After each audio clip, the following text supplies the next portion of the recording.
the 29th meeting of the Economy, Energy and Fair Work Committee for 2020. I have received apologies from Gordon MacDonald, and I welcome John Mason, who is attending as a committee substitute in his place. First of all, item 1 on the agenda is a decision by the committee to take items 4 and 5 in private. Are we agreed? Yes. Thank you. And we now turn to item 2 on our agenda, which is to do with pre-budget scrutiny for 2021 to 22 and the impact of COVID-19 on businesses, workers and the economy. And we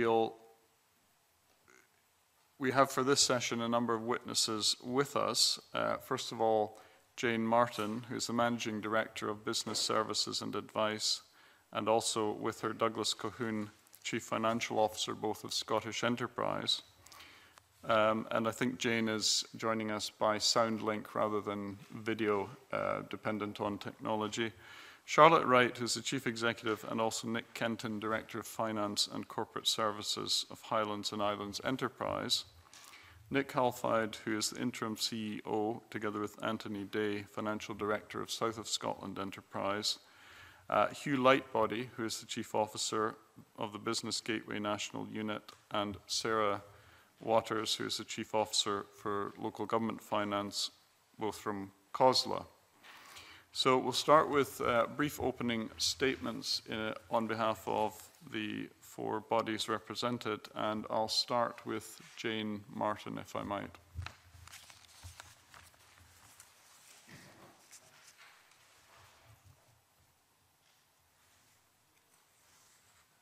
I'll keep this really brief. I think the key thing I want to say is that it's been countless times that the economic development system has come together to react to crises over the years. It's often talked about that that's actually when we're at our very best. But we've been used to doing that for individual businesses or specific sectors that we've had to react to. What we've had to face into over the past 6 months has been constant, relentless, and impacting across the whole of the economy. And while there are loads that we can learn and lots that we can improve on, I genuinely do think that the system as a whole has shown that it can deliver. It's tested us all. It's not been easy for any of us, not least a lot of our staff, in terms of the sheer quantum of work that has to be delivered in a very short time scale. The level of distress among the businesses, so very different kind of conversations that people have had on a regular basis. But we have been able to deliver. Within a period of a few months, we've been able to put out more than double the kind of grant monies we would normally do in a year, and that's all been done remotely. We've assessed probably 4 times as many applications as we would do in any normal year within a period of a few weeks. And we've been dealing with 20 times as many inquiries from businesses across the whole landscape in light of the current crisis. I think that the partnerships that we speak to everybody here today, the partnerships that we've been building over recent years have really helped. We have a very strong element of trust and established relationships across the economic development system, which I think has allowed us to move at pace and to move quickly. And the investment that we've made as an organisation in back-end systems, in new digital capabilities, the work that we've done around data sharing agreements, a lot of that kind of heavy grunt work as well, that has really come into its own. That's been fundamental to moving the level of delivery at pace and scale that's required and to do it successfully. We need to take what we've done to date and build on that momentum. It's very, very clear that the situation is going to continue to require us to flex and adapt what we deliver over the coming months. And I look forward to taking account of the commercial recommendation as we see that. Thanks very much. All right, thank you. Perhaps I think we're working on the sound quality as we move along here. I'll now ask Charlotte Wright for a statement, a brief statement. Thanks very much. I want to just briefly give a flavour of the impact of COVID on the Highlands and Islands We have a greater share of employment in the sectors that have been most affected by the pandemic, including tourism, creative industries, also a higher proportion of self-employment and micro-businesses compared to the country as a whole. Unfortunately, that means that the economic impact of COVID on our region has been disproportionately severe.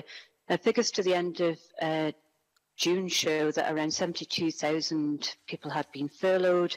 Regional unemployment has more than doubled to 5.7%, and particularly concerning youth unemployment, higher still at just under 10%, numbers we haven't seen for a considerable amount of time.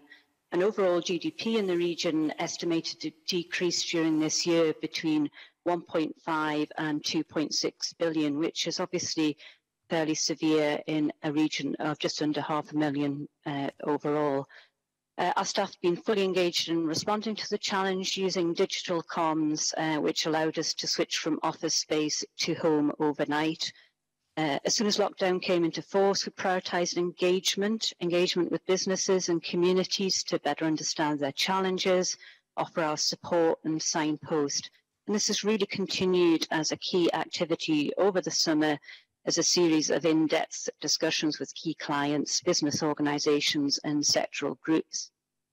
We also gather real-time intelligence through our online business panel, and this has been really very important information to us, staying regularly over 1,000 members.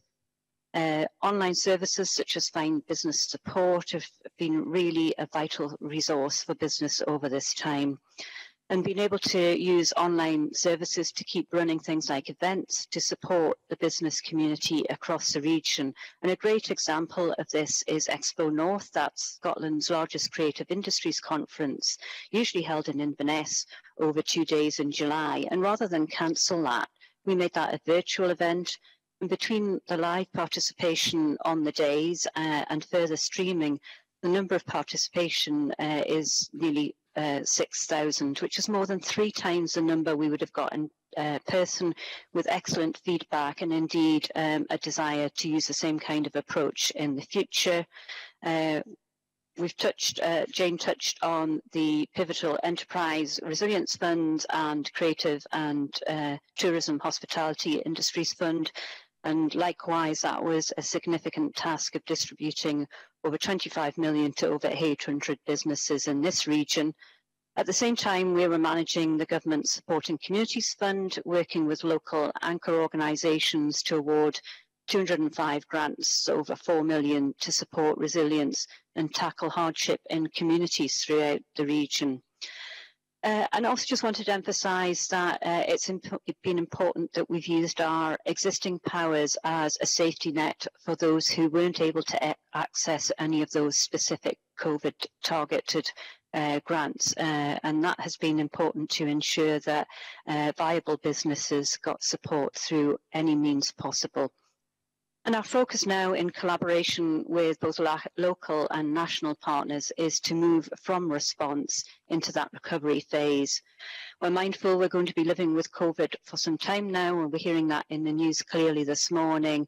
And Brexit is also a significant change for the majority of our clients. So our top priority is about retaining and creating jobs, organising all of our resources to support those key sectors in the region's economy which depend on those key sectors, and those have been amongst the hardest hit, including tourism and food and drink.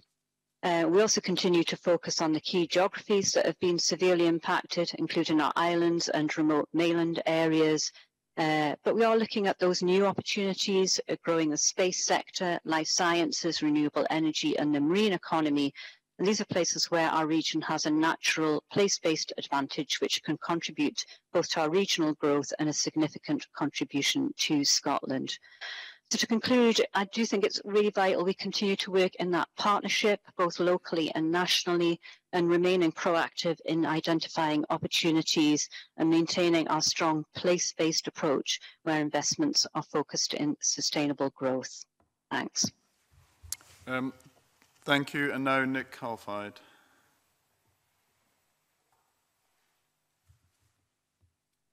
Good morning. South of Scotland Enterprise came into being during the pandemic we assumed our legal powers on the 1st of April, only a few days after lockdown. We immediately focused our nascent organisational capacity on enabling businesses to access COVID-19 support. As well as providing advice and crucially reassurance, we were able to bring funding of over £12 million to almost 300 businesses, and that was in addition to the £75 million provided through the 2 local authorities. Many of these businesses would not have survived without this and other public support. At a local level, we worked through Team South of Scotland with other organisations in the South to deliver an aligned approach, particularly with Scottish Borders Council, Dumfries and Galloway's Council, Skills Development Scotland and Visit Scotland. And nationally, we were welcomed into the Enterprise Agency family and worked closely with colleagues to share expertise and bring the perspectives of the rural South of Scotland to those shaping the national response, ensuring support designed met the needs of all of Scotland.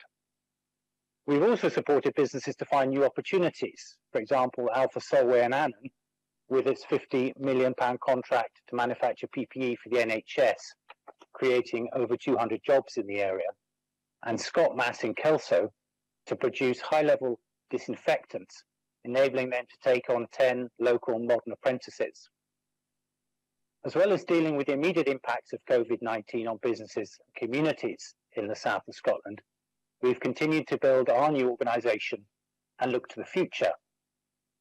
We have now grown from 24 staff on the 1st of April to 63, and we've used that increased capacity to make early investment decisions that look to future recovery, seeking to create and sustain jobs, as well as helping back into work those who've already lost their jobs. And these investments have included investing £2.7 million over 5 years to develop the South of Scotland Destination Alliance, investing over £1 million to support innovative manufacturing, investing up to £1 million to support the Langham Initiative in its acquisition of Langham Moor in what could be the biggest community land purchase to date in the south of Scotland. On the 4th of September, we published our operating plan. This sets out the progress we have made to establish the organisation and our ambition for the rest of this financial year. To drive forward our collective ambitions for the South, the new Regional Economic Partnership met for the first time last Friday. This is supported by continuing weekly meetings between senior officials of the key local public bodies.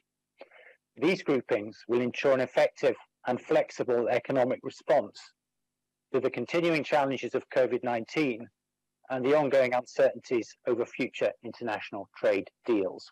Thank you. Thank you very much for that. And we now, finally, for the opening statements, hear from Hugh Lightbody. Hugh Lightbody. Well, good morning, everyone. Responding to the health and subsequent economic crisis has been a central focus of local government activity. And throughout this, we've been focused on the health, safety and well-being of our employees and our citizens. Despite the challenges, we've continued to deliver vital services to vulnerable people, communities and businesses across Scotland. We believe that economic recovery, as well as needing to be place-based, requires a whole system response, and local government is uniquely placed to be involved in that. We've played a pivotal role in ensuring Scottish Government funding for businesses has been delivered quickly and effectively. By 8th of September, councils had received and processed over 100,000 grant applications for the small business grant. Over 90,000 applications were approved and funding of over £1 billion had been awarded. Our Business Gateway service has been at the forefront of our support. And with many of the services based on face-to-face support, we've quickly pivoted those to delivering them digitally and online. In the first quarter of this financial year, the service handled over 6,000 inquiries from established businesses. And that's more than double for the same period in 2019. And the number of people attending webinars more than doubled to 10,800 in that period. Local government also plays a pivotal role in supporting people and communities through its long-standing work in leading local employability services. Through a formal no one left behind partnership agreement with Scottish Government, those services are increasingly targeted at those that need the greatest support to get them into fair work. Local services are dependent on both funding from the Scottish Government, but also core local government resource. And local government is preparing to flex its approach to support those young people leaving school, college, and whose prospects are blighted by the pandemic. In doing so, we have a major role in delivering the Scottish Government's Young Person Guarantee, and we're specifically focusing support on low-income families to mitigate the severe risk of rising child poverty. As mentioned earlier, local governments continue to deliver vital services that's come at a cost. With reductions in income from a range of sources and increased expenditure to respond to the crisis, councils will face a funding gap this year of around £350 million once all consequentials have been factored in. Many councils were starting from a deficit position, so if the COVID-related gap cannot be addressed, then there will ultimately need to be further reductions in services. This issue has been covered in our submissions to the Finance and Constitution Committee and to the Local Government and Communities Committee. Thank you. Thank you very much. And we will now come to questions from committee members. And starting first of all with the Deputy Convener, Willie Coffey, who joins us remotely. Thanks very much, Convener, and good morning to the panel. And my opening question really covers some of the territory that our three speakers introduced there. It's really about how you've had to adapt and evolve your activities, very often at pace and at scale, in response to this health emergency. And Charlotte, you gave some good examples in your opening remarks about what you had to do, and I was particularly interested in your Expo North virtual session, which I think you said it ended up having 6,000 attendees, double what you might have expected otherwise. So, Convener, just to ask the panel, just give us a little flavour again of some of the activities that have perhaps been forsaken during this period and how that impacted on your delivery plan as we go ahead.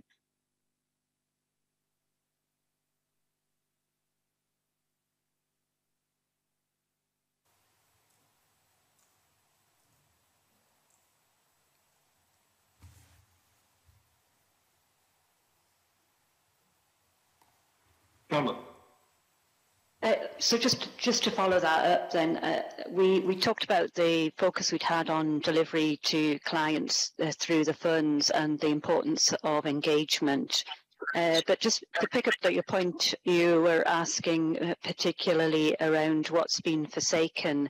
I suppose my example around Expo North is an example in a way that a lot of our activity around engagement and events has been difficult to do. So the choice has been to shift that online, and Expo North was a really good example of how we've extended the reach by both the live event itself and the fact that it was then recorded and people have continued to access and use it. One thing I think that I would highlight in terms of business as usual is that we have been watching for any slippage on existing projects, that clients may be feeling a little bit risk averse about taking forward some of their projects either at the same scale or the same timing as they were planning originally. And we have scaled back on some of our programme level activity, which has allowed that focus into responding to the immediate crisis, the work of putting out the funds, which were clearly really necessary for business and such a massive lifeline to the sector. We've had such amazing feedback from businesses, particularly in tourism, who at the point of the start of the pandemic really were quite desperate around how the situation might unfold. As we've got through from the relaxation in July and seen activity ramp up, that has meant that we've seen a lot more interest in continuing to progress projects as originally committed to by our clients. So overall, I think it's been a question of timing and making sure that we flex and respond to ensure that we respond to the client's immediate need, whether that's about cash flow, information and advice, and can pull back from activities that we might have been pushing, if you like, towards clients, say around leadership and other areas. Thanks, Charlotte. I can see Jane wanting to make a contribution there. Jane, can you hear us? Yes, I can. Can you hear me okay? Can't really hear you. Oh my goodness. Can you hear me? That's a little bit better. Okay, I will shout. Apologies for this. In terms of how Scottish Enterprise approach, it's very similar to Highlands and Islands Enterprise. A lot of the kind of programme activities, like where we might have had to push things onto customers and raise awareness of things like exporting, the importance of innovation, that probably went on the back foot initially. And we invested a lot of time on outreach, so wrapping around around a business customer, understanding their immediate needs. In the first stages, a lot of our effort went into information sharing, ensuring that we had enough people on our helpline, the calls went through the roof there, and ensuring that we had adequate resources on to find business support, which is the kind of entry portal which very quickly became the kind of go-to place to get information about the pandemic and advice to businesses, what support was available, etc. For that site in particular, we saw huge traffic, over 1.8 million views over the early weeks and months of the pandemic. But really, the work that we've done in advance and putting something like that in place really paid off, I think. In addition, you talked about webinars. We have done a number of webinars similar to HI. We've been doing webinars around configuring workplaces. We've been working with manufacturing companies around that, for example. We've been doing quite a lot of work around workplace innovation, how businesses should engage with employees virtually, tools and techniques for that. In addition, Jane, sorry, can I just stop you there? I think we're having some difficulty making out what you're saying due to the technical sound issues. So I'm wondering if we could come back to you perhaps once we see if we can do something about that. Thanks, sorry about that, but I think it's unfortunately we're not actually able to make out what's being said. So over to you, Willie, and we'll see if we can do something about that. Hi, thanks very much. I could hear some of what Jane was saying there, but it's really difficult. Nick, I wonder if I could ask you, I see you asked to make a contribution there. Could you come in, please, Nick? Yep, absolutely. Obviously, our situation in the south is somewhat different as we were new, but I just wanted to contribute that in our dealings with businesses and communities, the money was hugely important that was available from the government, but perhaps as important was the personal contact. What they found really valuable was someone that would actually ring them up and talk through their situation, because the kind of the psychological challenge, I think, of suddenly moving from one economic situation to then being closed down was very considerable. And I think the one thing we were able to offer with our relatively small number of staff was a friendly voice at the end of the phone. Talk through your problem. What can we do to help? It might have been one of the funds, or it might simply have been signposting them somewhere else, but then giving them a call back just to check in on them. And that kind of personal touch, I think, was really important. And I think will continue to be important as we move through into the next 6 months. Very helpful. The message that I've been picking up from all of you is how important the digital side of everything has been during this. And there's some examples that you gave there that were really quite impressive. Do you think that the exploitation of the digital technology, it's going to be something that will grow and develop rather than go back to whatever normal was before this? Do you see advantages of engaging with the digital technology that perhaps weren't immediately obvious to us before this pandemic began? Nick, what about you? You're still on camera, so what do you think? Absolutely. I think digital is really important, and what this has shown us is that those companies and communities that are already strongly into this space were able to manage the shift really quite quickly, and those that weren't we and others have been giving them a lot of support to do that. I would have one note of caution, though. Digital is fantastic, but the human touch is equally important. So using digital where it's really strong and provides benefits, reaching new customers. But in our experience, many companies, communities need people to talk to because that is as important to them. Douglas, I can see you requesting to make a contribution there. Reiterate, I suppose, what Nick said. We invested during the course of last year and continue to invest in digital solutions in terms of delivery of our services. And those have been absolutely at the forefront of allowing us collectively to deliver the PERF and hardship funds during the early part of the COVID crisis.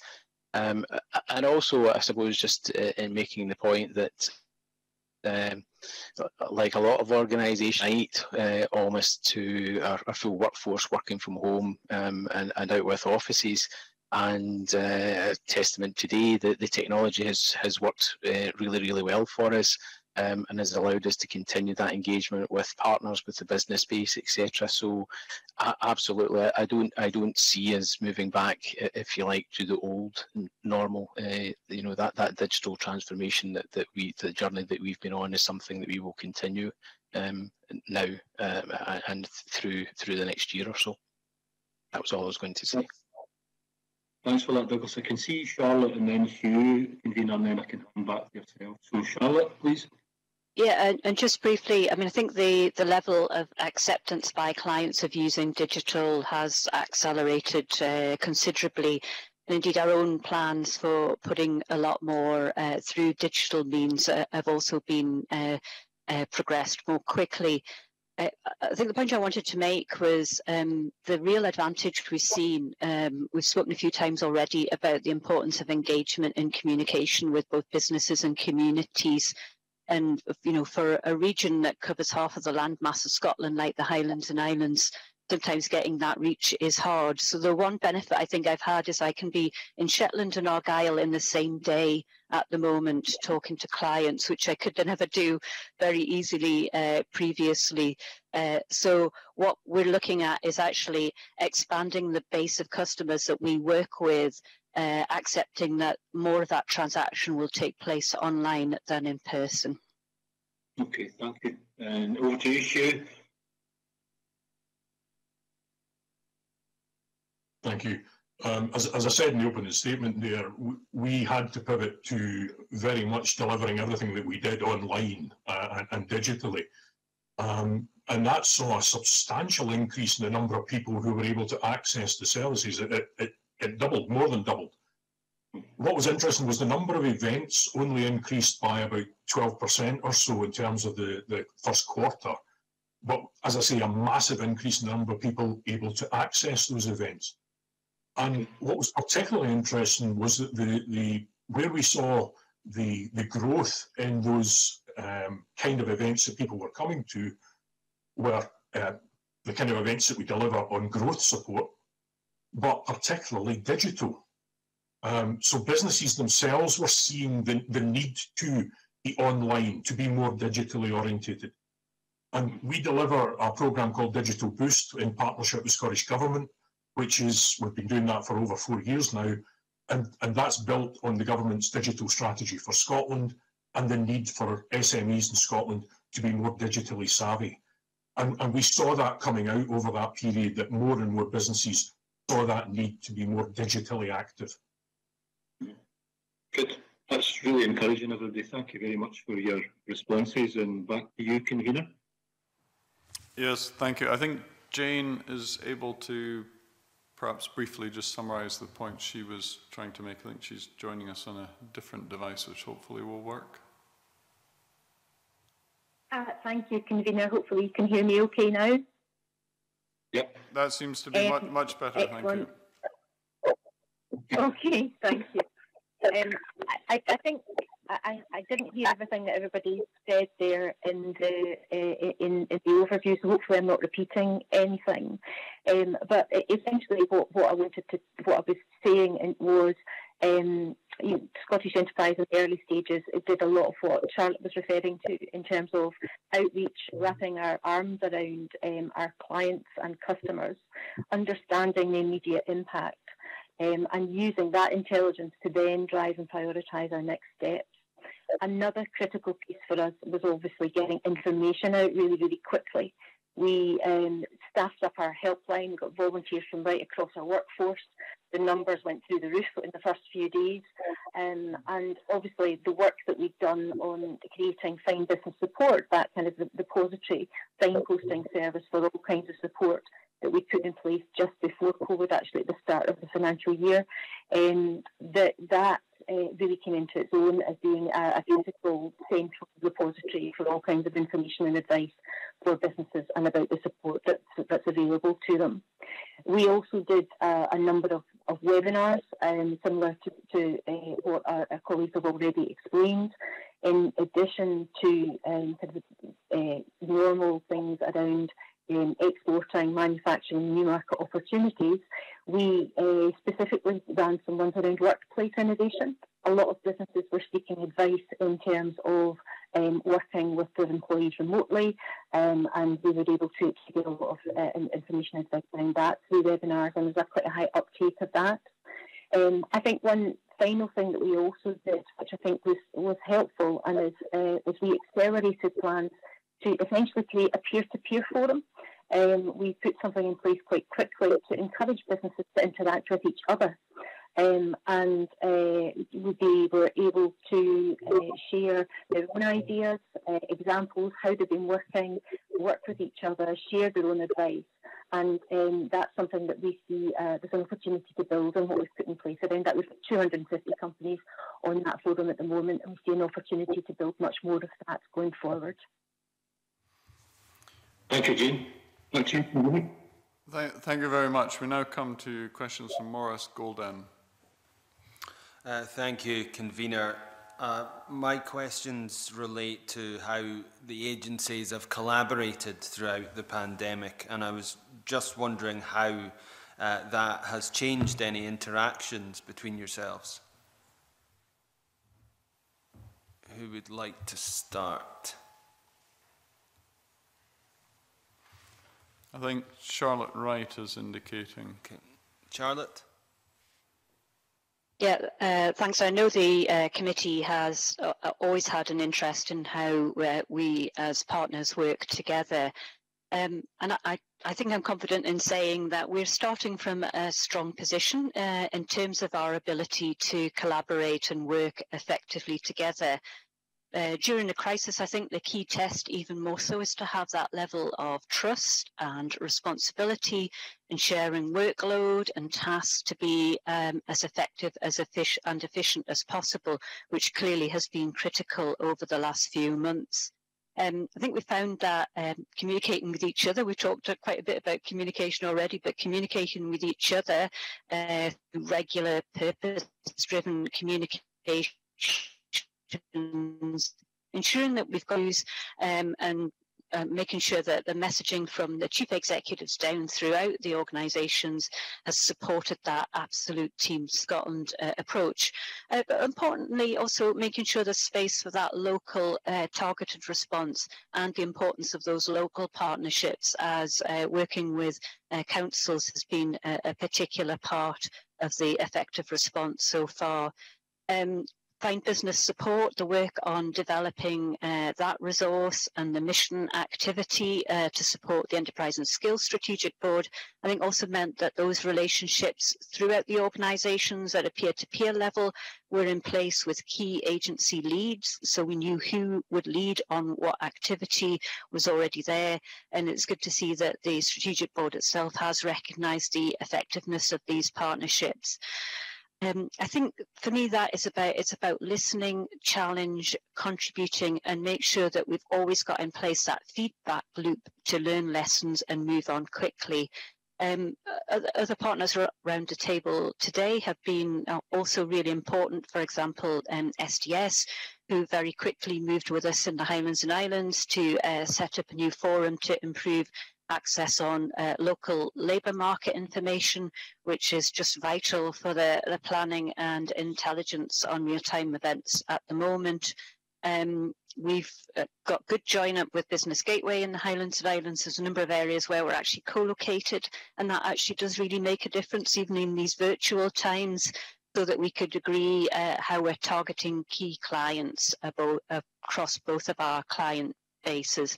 And indeed, in the Highlands and Islands, we're working with Business Gateway on a new programme jointly to provide capital support to businesses under 5 years old, so working across both of our client bases. Working with Scottish Government also, there's been some effective repurposing of some of the key forums that were in place, including those within the rural teams for us, and I'm sure for South of Scotland as well. I think we found that linkages with the Office of the Chief Economic Advisor, as well as the agencies on the data piece, has been really important. There's been a huge amount of engagement directly with Scottish Government, and speaking for ourselves, our Cabinet Secretary Fergus Ewing has been very regular updates and intelligence sharing. And I suppose the government guidance, I think, was pretty clear, which was focused directly on COVID mitigation. And that has been our first priority to respond to the crisis and next steps for restarting. So overall, I think that we started in a good place, and even during this period, I think have learned how to do that even better. Thank you, Charlotte. Is there Nick? Thanks very much. Really, just to come in on and support Charlotte's comments, what we found is the pandemic has absolutely energized and focused collaboration at a national level and at a local level. So for the local level, for example, as I mentioned earlier, we meet and we continue to meet weekly with senior officials in all the other agencies to see how we can share information, how we can manage interventions. And that can be as simple as saying, oh, we've had this company on the line, they're really worried, and someone in a local authority said, oh yes, there's the background to this, and we've already helped them with this. So it's just absolutely coordinating, as well as then amalgamating information and feeding it up to Scottish Government and working with agencies. And the two funds that we mentioned earlier on, the PERF and the Hardship Fund, absolutely we've had to come together and work really closely at all levels to make that as effective as possible. So one of the upsides, if I can say it, of the pandemic has been a shot in the arm for really close partnership working. And with digital, we've been able to do it instantly, as opposed to a lot of the travelling previously. So that kind of speed of interaction has also been possible. Thank you. Hugh. Hi. I think it's worth mentioning that we collaboratively and collectively we've been working for quite some time on the issues that Brexit has obviously raised. And when COVID-19 came around, what we did was pivoted that group to look at the specific issues that we were trying to deal with COVID-19. And sadly, now with Brexit back on the agenda, that group has again kind of rejigged itself and is now the Business Resilience Steering Group, because we recognise that we're not out of the woods in COVID-19. We now have Brexit coming at us as well. And so, we're working, as we have been for quite some time now, together to make sure we're joined up and we're offering the best support we can to the business community to respond to, as I say now, both COVID-19 and Brexit. Thanks, Hugh. And just as a follow-up on that, has that resilience body been coordinating with other business support agencies and the Scottish Government? Yes, I mean that involves the Scottish Government, all the agencies and ourselves. So everybody's on there working together. Thank you.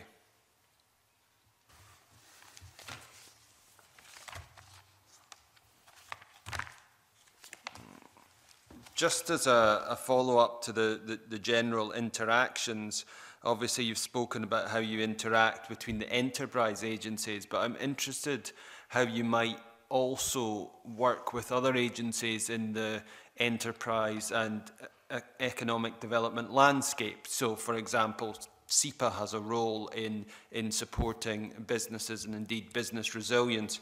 I wonder how any of the panel agencies either share business data or share particular examples with the wider economic development agency landscape.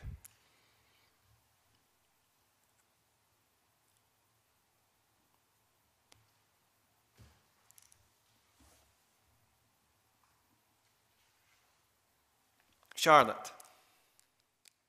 Well, I think maybe to give a few examples of some of the, I suppose, different partnerships and discussions that have emerged recently.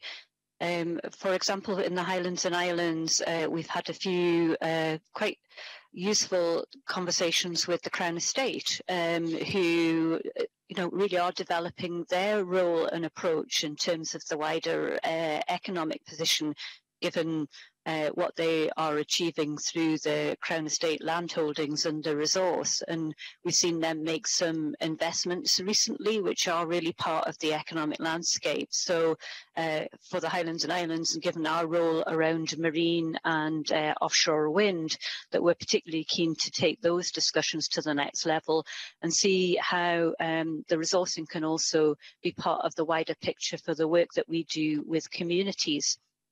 Some other examples that perhaps wouldn't spring to mind, and to be honest, certainly wouldn't have sprung to mind originally, but have been part of this engagement and communications recently. And for example, I have had a series of dialogues with Architecture and Design Scotland. Now, that might not have been the first on my group of lists of people that I would work with generally, but we have been looking at what we do with our capital infrastructure portfolio, and they have some very interesting guidance and ideas about how to really ensure that we target that in the best way, both to meet the new needs of communities and businesses, but also that it's helping us to meet the net zero carbon agenda. So there are some alliances there that which could be really important.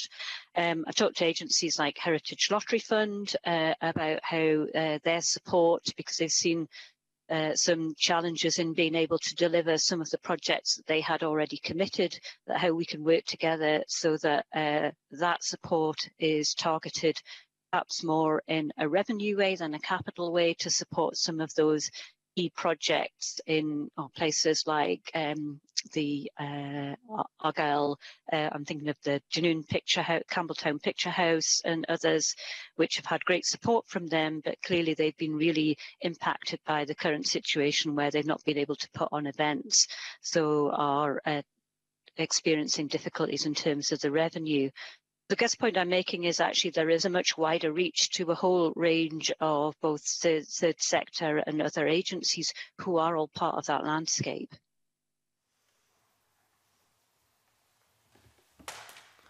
Nick. Hi, yes, thanks very much. And really just to add to what Charlotte was saying, there's a whole raft of bodies that we all talk to on almost on a weekly or monthly basis. The one Charlotte's mentioned, but I could also add Creative Scotland, Visit Scotland, Community Land Scotland, Heritage Lottery. But the two other routes through this that I think are really important for us is the regional economic partnership that I mentioned earlier. This in effect brings together all of the public bodies, representatives from the private sector, the third sector, to really pull together what it is what our vision is for the south of Scotland and how we're going to work to do that. And some of that's very long term, how we deal with depopulation issues, but some of that is absolutely in this short term piece around COVID and around some of the challenges of Brexit. And the other piece for us is the Borderlands deal, which we are working closely with not only the local authorities in the south, but also with Northumberland, Cumbria and Carlisle. And this will be a major investment. And this has been a bit out of sight, I suppose, during COVID, but is absolutely an important area where we need to pull together strands across how we deal with depopulation, how we increase digital, how we work on natural capital, all of these long-term drivers of the green growth and green recovery. So a bit of a flavour from the south. Douglas.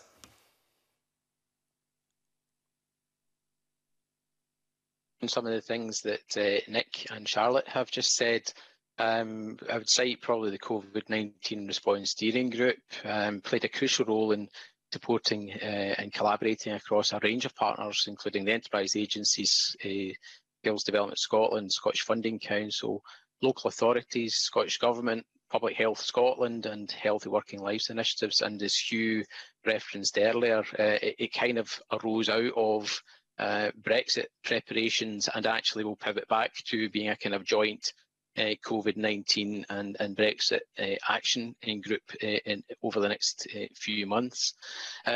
In terms of other things that we've been involved in, we've been involved in a joint scenario planning project with Scottish Government, which has been rolled out and involves lots of other partners and private sector organisations.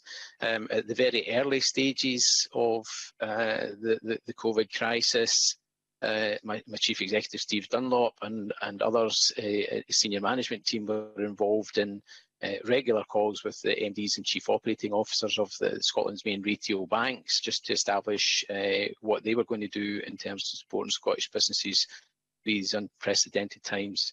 And then I think has already been referenced by Nick and Charlotte in terms of the creation of the Pivotal Enterprise Resilience Fund and the Hardship Fund.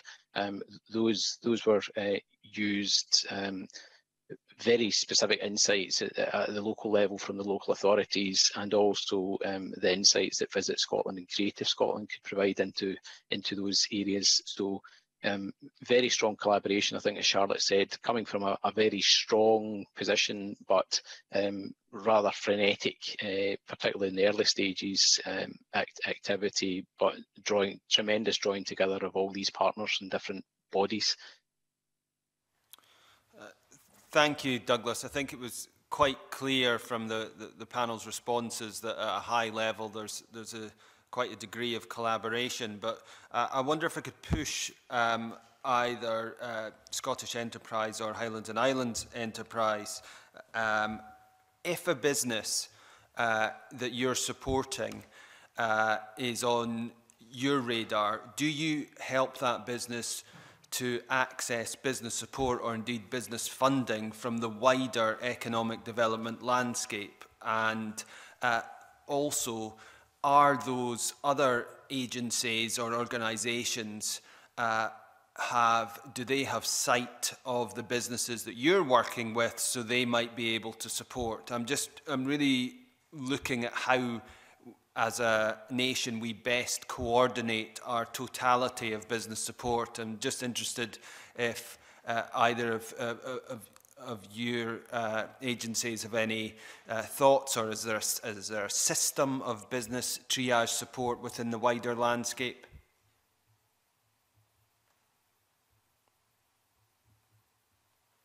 Charlotte. Thanks. So just to get into the specifics there. So in terms of, I think behind your point is probably about some sort of data sharing or information sharing around businesses. So clearly there has to be a set of protocols around that. And that's probably most developed between ourselves and Business Gateway. I think I might have mentioned that in some of our areas in the Highlands and Islands, we're co-located with Business Gateway, and these are actually really embedded within the local economies. So that actually makes that piece of sharing information, being able to prioritise and being clear, if you like, who does what, or how we might pass clients from one to the other, works more effectively in those ways. In terms of the wider landscape, I think that's more a signposting piece, as to actually share information about clients that would, as I say, require a set of protocols in place. I think Douglas just referenced conversations with the banks. One thing we have done previously is try to set up a data sharing effectively with banks. That did run into some difficulties, but we find where the client is agreeable and that we can have a three-way conversation between ourselves, a client and the bank, that can quite often, or another lender, that can quite often unlock maybe a tricky investment piece or something. So as long as the right protocol is in place when it comes down to a level of detail, we can do that. But otherwise, yes, we see a key part of our role, and the resource is the Find Business Support website, are a key part of signposting, so that we want that to be as seamless as possible. So if somebody comes to us and actually we can't help or can't help entirely, that we would bring to the table as much as we can all the other partners who we think would be able to actually get a project or a business or a community to actually realise that ambition successfully.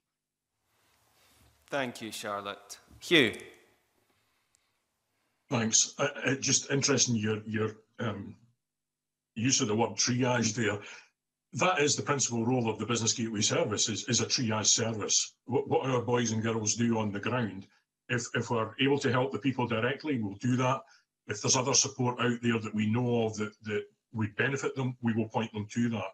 So we work very, very closely in partnership very much with the agencies. So for example, we're a channel partner on innovation support, we're a channel partner on internationalisation.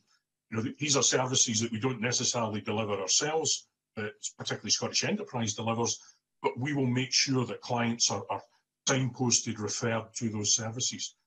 So we work closely in partnership with Interface, for example.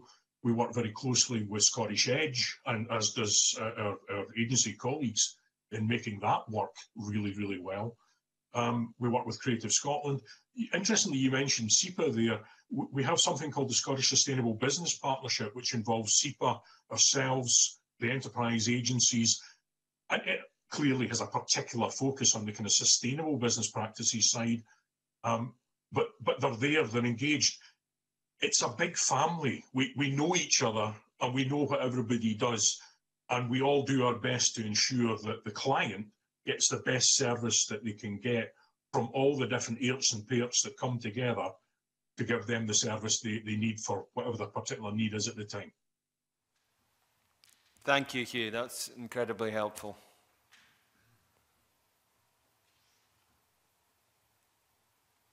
I just add to that? Yes, Jane.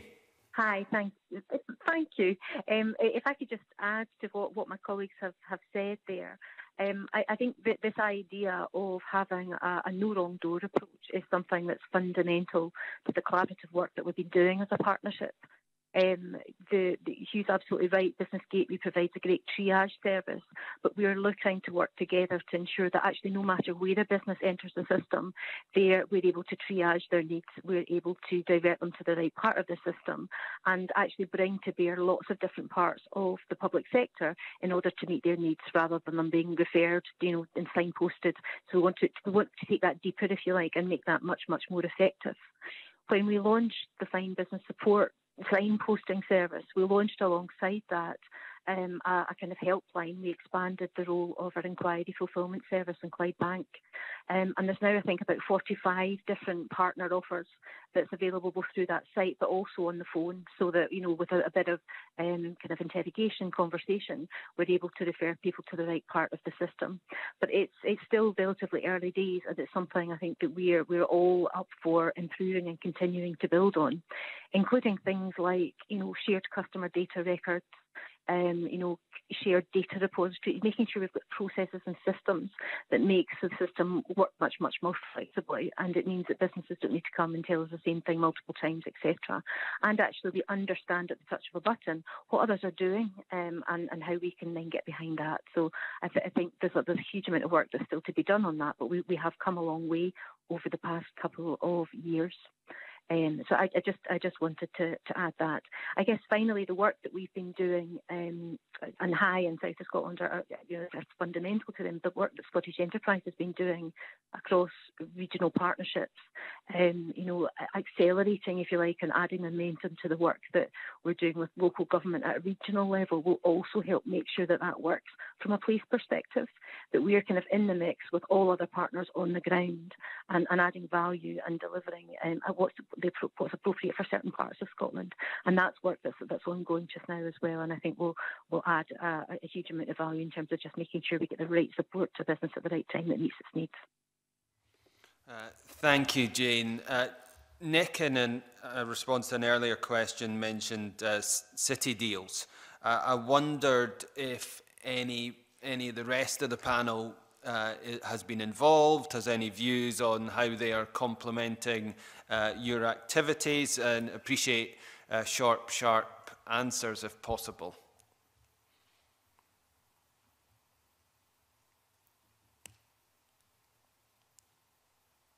Charlotte.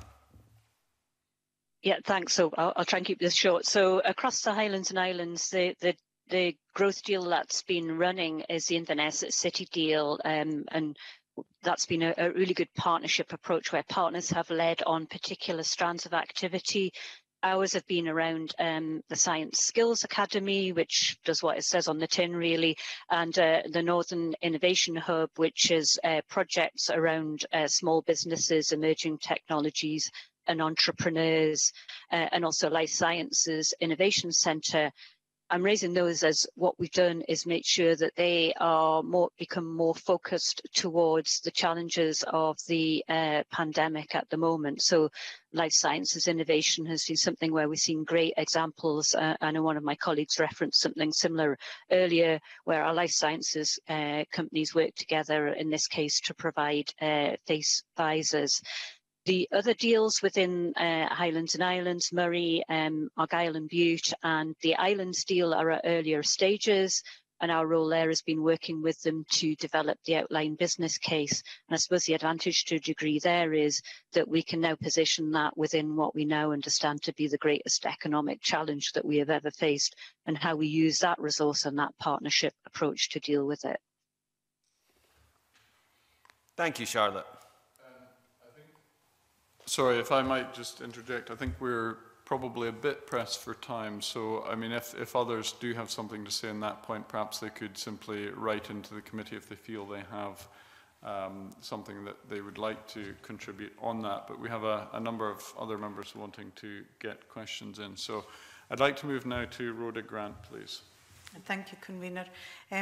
Quite a number of the submissions we received talked about the need for a regional place-based approach to economic development. They felt the current system was a bit too top-down. So could I ask if you agree with that, and if so, how are you meeting that need regionally?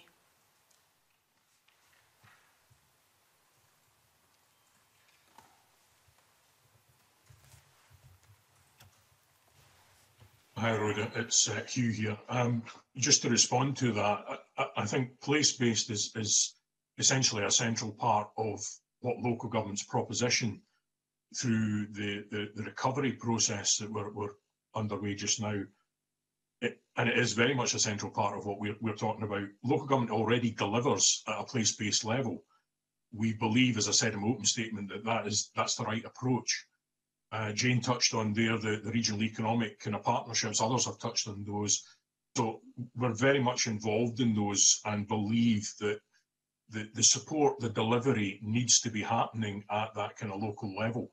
And as I said earlier, it's a whole system approach. There are you know, business support is not the only piece of the puzzle that needs to be in place. There's the wider regulatory support from, for example, environmental health, trading standards, planning, education. All of these things come together, which is why, as I said earlier, local government's proposition here is that place-based, yep, that's the way to go, but it's a whole system, and that's what we've been pitching as part of this process of economic recovery, and working with partners to look at how best we make that happen.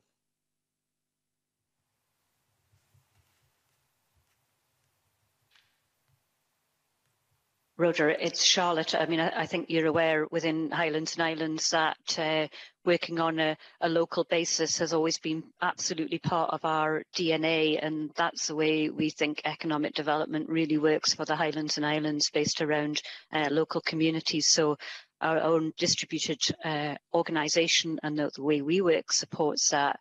And in terms of how forums work, the question of a regional economic partnership is one we've discussed with Scottish Government. I mean, personally, I feel we need to be clear what additional that would bring to already fairly robust community planning economic partnerships, which are focused in those local areas. And actually the Strategic Forum, which is a convention of the Highlands and Islands bringing together central and local government, which has always been very much valued by us across the Highlands and Islands.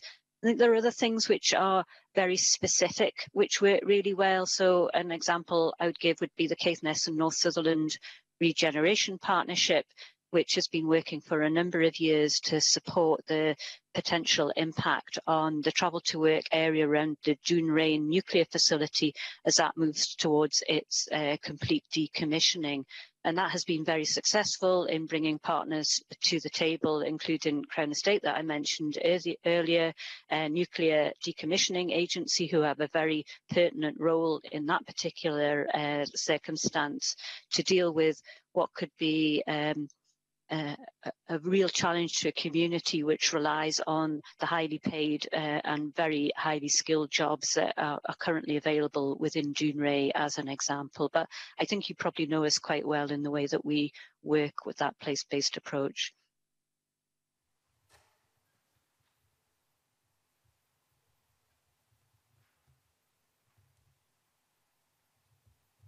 Shall I come in now? Yes, please. Thank you.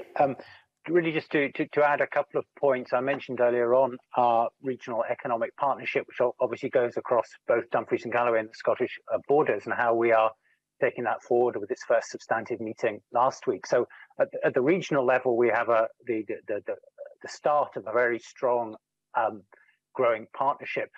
But the other point I wanted to make is that when we talk about place-based, we also need to look much lower down than that. And in the sparsely populated area that is the south of Scotland, our approach is to look at each community on its own. So what are the collective needs of businesses and community third sector within that individual space? So I mentioned Langham at the start. We're very much working with that whole community to work out what the businesses and the community there need, and looking at that place. So Langham, we know, for example, a number of folk who work there, who live there, actually work in Cumbria. You have to take that into account. Working with Stranraer, we need to be working with County Antrim as much as we do with other parts of the south. And if we're looking at Eyemouth and over in Berwickshire, we're engaging with North Northumberland, because that is the place that those people who work and live there considered that are part of the place in which they live. So it's a multi-layered approach.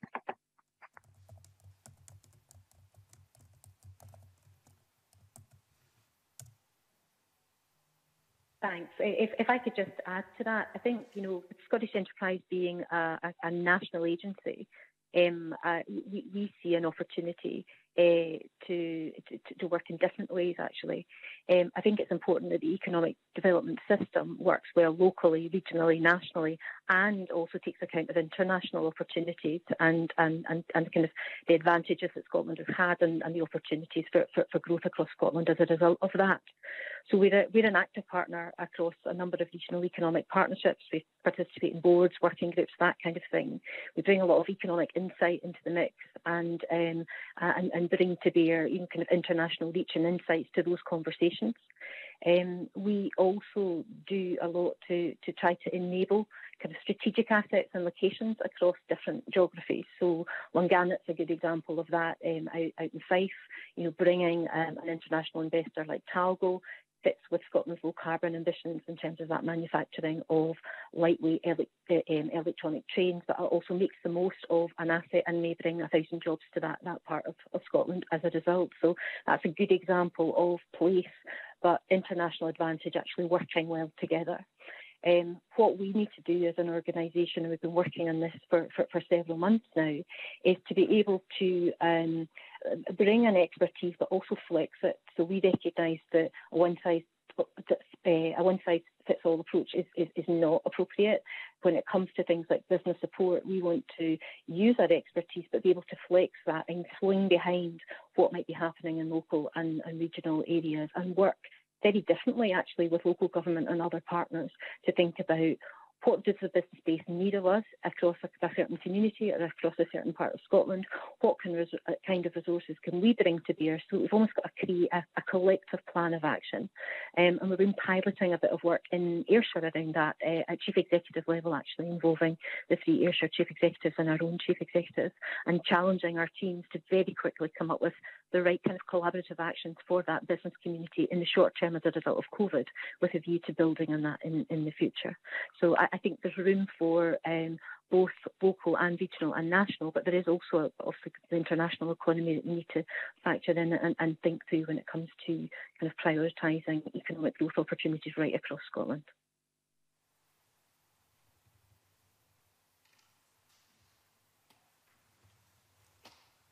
Thank you. All right. Thank you. Now questions from Colin Beattie. Thank you, Convener. I'd like to ask a few questions around budgets, actually. And the first one is, given the reprioritisation of activities, how has this actually impacted on your budget for 2021? Has it caused any major budgetary challenges? And what are your expectations for the 2021-22 budget allocation?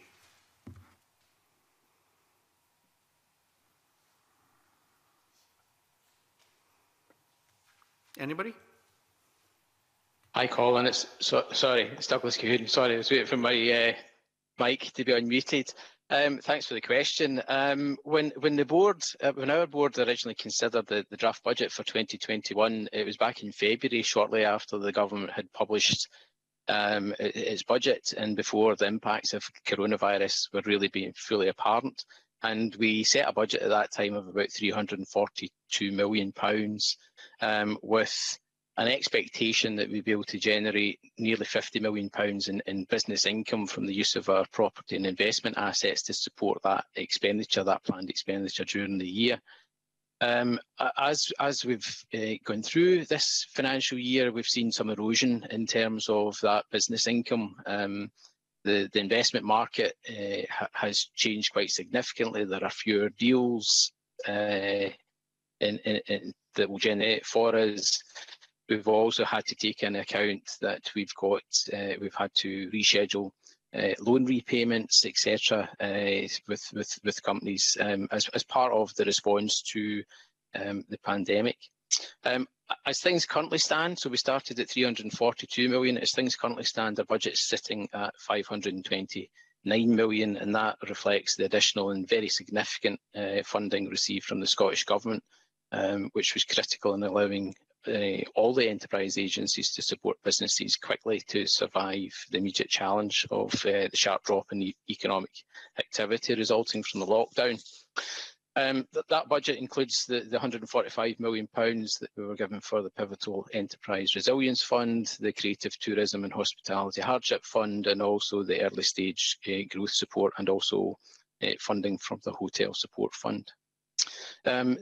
From our perspective, the business income forecast remains volatile. It has recovered slightly, but it's still 20% lower than we'd anticipated at the beginning of the year. And as I think we've discussed with the committee before, we entered the financial year with a highly committed budget, which reflected our success in previous years in stimulating demand for our support. And we had anticipated that as a result of the coronavirus, and I think Charlotte referred to earlier, we had anticipated that there would be attrition, which is when planned projects just don't progress at all, or slippage, where projects progress much slower than was originally planned, and that those kind of processes of attrition and slippage would release budget resources that we could then use and pivot to do other things.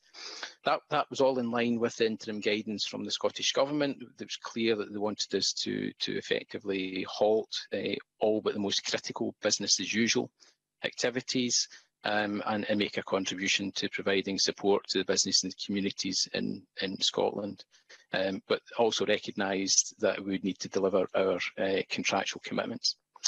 To date, we've seen very little of that anticipated attrition or slippage emerge, and our legal commitments have converted into expenditure.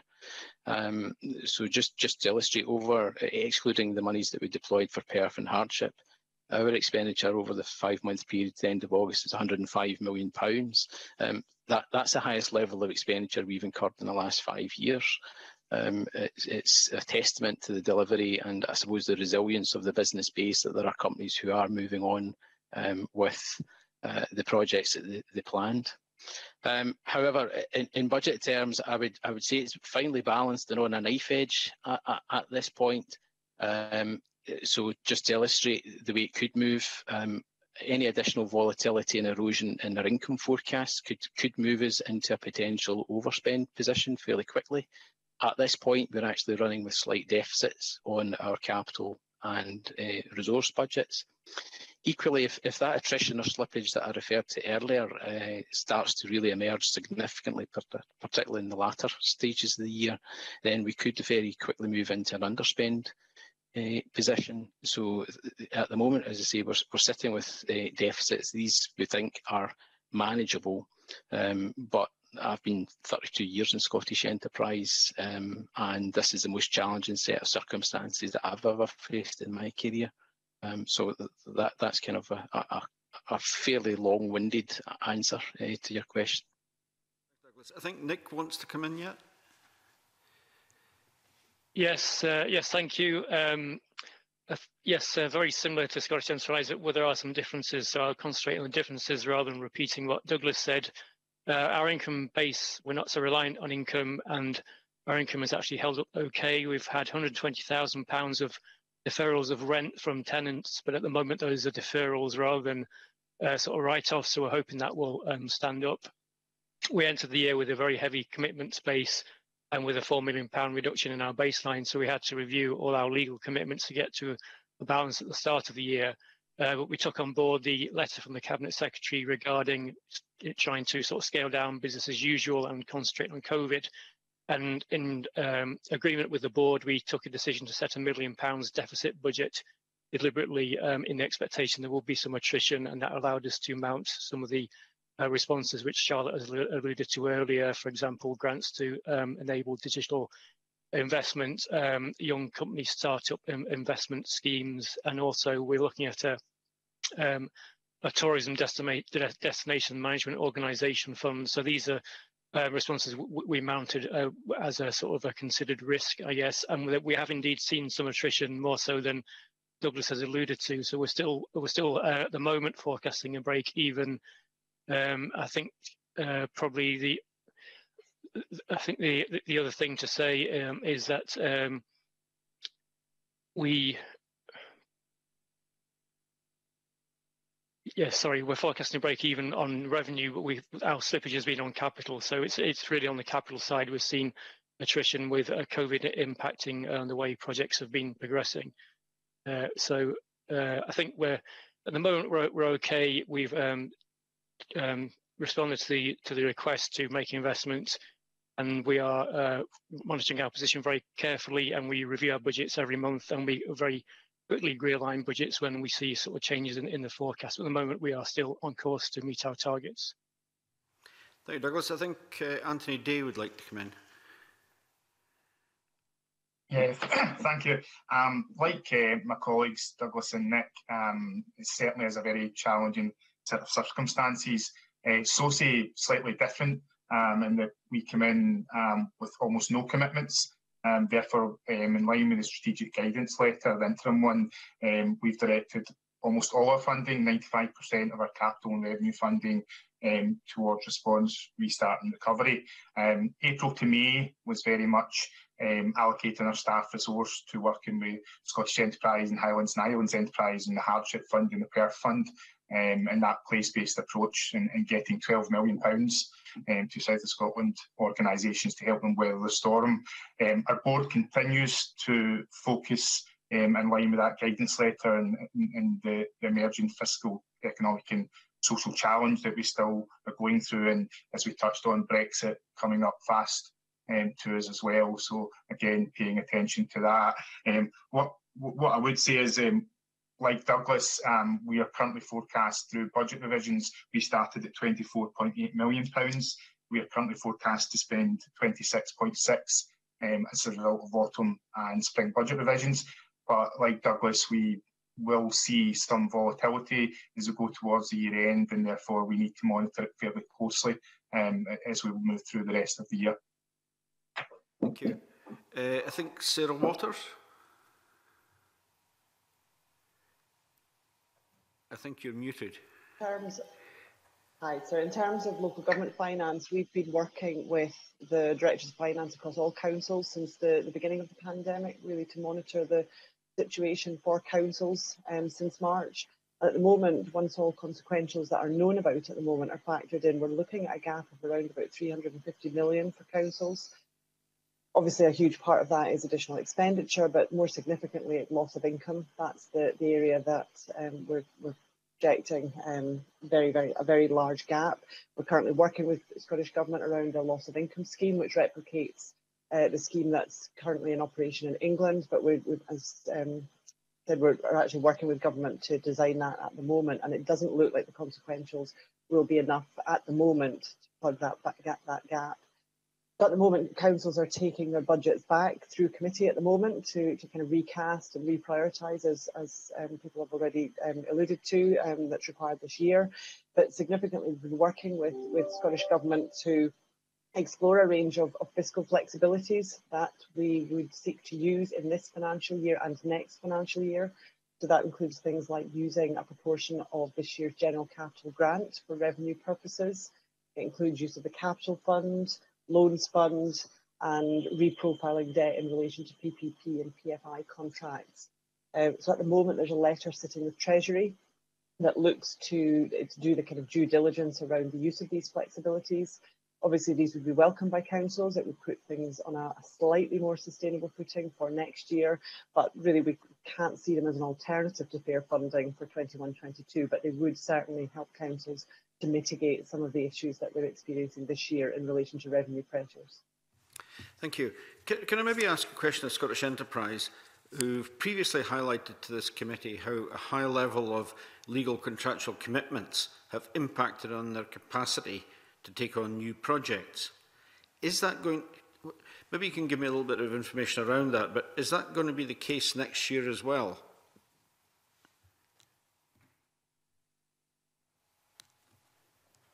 Yes. Oh, yeah, on you go, Douglas.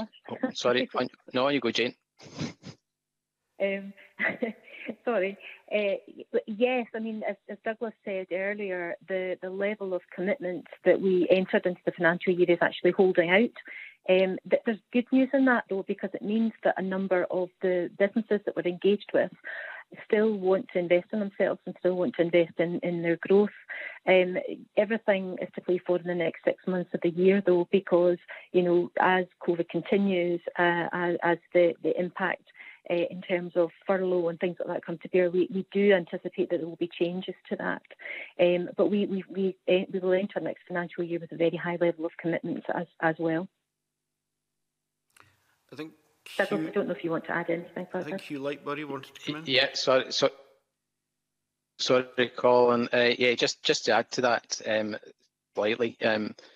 Yeah, as I said, we've been very successful in stimulating a large pipeline of investable opportunities and growth opportunities over the past few years. And where those opportunities have actually been approved and committed, particularly where they're capital in nature, the resultant commitments tend to be relatively large. They tend to be multi-annual. And therefore, we've gone through a process, if you like, where we're layering these commitments year on year as we approve each new project. So that's an element that means we've got that forward commitment, and we always have that. We've got commitments going out actually 2 or 3 financial years from now as a result of that process. As I said also, to date, we haven't seen that level of attrition or slippage against the programmes that we'd perhaps anticipated. So if that continues to hold up, and as I say, as Jane said, it demonstrates the resilience of some of the companies that we're dealing with, then potentially that creates that issue. And as I highlighted earlier in my previous response, we're looking at our income projections in terms of business income for future years too. And at the moment we're adopting, just in light of current experience, we're adopting relatively prudent forecasts for next year compared to what we'd historically have done, all of which obviously slightly lowers the scale of the budget that we have available. On the plus side, and I think referencing one of your questions earlier, in terms of budget allocation for next year, we have had as usual, normal and very constructive and open engagement with Scottish Government ministers and officials regarding the pipeline of growth and investment opportunities and associated potential jobs and GVA that we could deliver over the next few years. However, as both Sarah and Hugh have alluded to earlier, the government's obviously facing into financial constraints next year, and it will face difficulties across its budget. From its response to the AGR report, it is clear that the government is wanting to do all it can to support jobs, investment, growth and a green recovery. And obviously our activities and the enterprise agencies are fully aligned with that. So we will use the budget that's given to us as fully as we can next year to deliver those outcomes, those good outcomes that we think we're capable of delivering.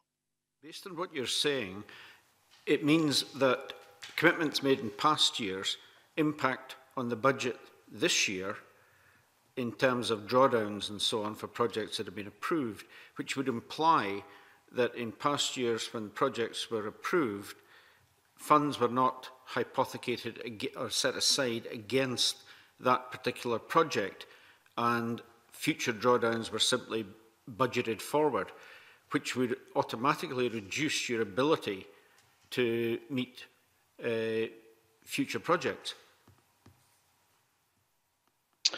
Well, as I say, we're dealing with a rolling programme of activity, and we enter into these commitments on an ongoing basis, week on week. One of the issues that I'm sure we've all faced into recently is the annuality of the budget settlement process, which I think has unfortunately happened for a whole variety of reasons, including sort of parliamentary cycles. We were led to understand that we may get, particularly in capital, we may get allocations that will give us more certainty over the next certainly 2 to 3 years, and that would be extremely useful in terms of doing things. But yes, we're always monitoring. In terms of our standard reporting internally, we're reporting both on the current year and also monitoring the build-up of commitments that we have going into future years too, so that we're very clear at any point in time what kind of discretionary funding we have available. Thank you. I'll hand back to the convener. Thank you. If witnesses could try to keep their their answers fairly short and to the point, as we're under time constraints here. I'll now hand over to Richard Lyle, who joins us remotely. Thank you, convener. I do know we're under a time constraint now. 2 quick questions. How has COVID-19 impacted on performance and measurements and targets? I noticed that HIE has no targets this year. What progress have you made on linking performance to a national performance framework? Can I start with Charlotte Wright, please? Yeah, thank you. So COVID has had an impact even towards the end of last financial year on some of our qualitative data gathering, which impacted on gathering the data for some of our 1920 outcomes around fair work and community capacity targets. The reason for that is actual engagement for clients to get the qualitative data, which we didn't feel it was appropriate to do. In terms of targets for this year, yes, we did not, the Scottish Government hasn't agreed with us a set of targets for this current year, but what we are doing with our board is using last year's set of targets and tracking our performance against those. And so to date, that's on course in some areas, including job creation, which is pretty important, although that's principally actually around job retention rather than creation. So we are tracking our usual set of measures and reporting to our board on those. In relation to the question around the national performance framework, All of the enterprise and skills agencies are working collectively with the Scottish Government Analytical Unit on this to improve consistency of measurement and develop a shared understanding around common outcomes to ensure that they are aligned with the national performance framework. There are long-term objectives, those relating to conditions for growth for the region, as set out in our strategy, which do require development of potential new measurements and targets. And we see it's important to take a holistic approach to that, to business support, but appreciate that that can make it difficult to isolate outcomes for particular activities where they combine, and I think this was referenced in some of the earlier answers, where they combine to create impact. For example, supporting innovation, product development, marketing and trade missions all collectively contribute to increasing exports and employment growth in a company overall. So that alignment is something we're very mindful and working actively on, and targets this year are being monitored using last year's measures. Basically, so I don't need to come back to you, Charlotte, I'm going to ask you another question, then move on to someone else. And this may not particularly relate to what we're discussing, but I'm interested, as previously working with the Royal Bank of Scotland. What planning or discussions are you having with your staff re-performance, and do staff performance reviews take place, and will this year's performance review affect their yearly performance because of COVID-19? Yes, so we have a very embedded approach on setting performance outcomes for all of our staff, and they're done on an annual basis with a quarterly kind of catch-up throughout that. We have looked to reset what some of those targets and outcomes would be so that they are focused on absolutely the COVID response. That's excellent, thanks for that. Jane, can I ask you same two questions, please? Yes, of course. Thanks very much. Just for speed, we're taking a very similar approach to HIE in terms of our targets and our measures this year. Our measures were signed off and approved back in January, and things have changed. However, we do the things that we're monitoring around jobs created and safeguarded, capital investment by companies, growth funding raised, innovation and R&D remain really key drivers for the economy in spite of COVID. So we're continuing to track our performance there. We have a low confidence that we'll achieve all our targets this year because of everything else that is happening. But we remain highly committed to reporting on our overall performance on a regular basis, not just in our normal targets, but some of the other additional work that we're doing over recent months. The Scottish Government, just for the committee's awareness, is leading on a piece of work that we're going to be part of, which will evaluate the person hardship funds that we've done, starting with some survey work kicking off in October to look at the kind of the gender mix and ethnicity of the companies and things like that we've supported. So we'll be working ongoing around that, which I'm sure will be made fully public.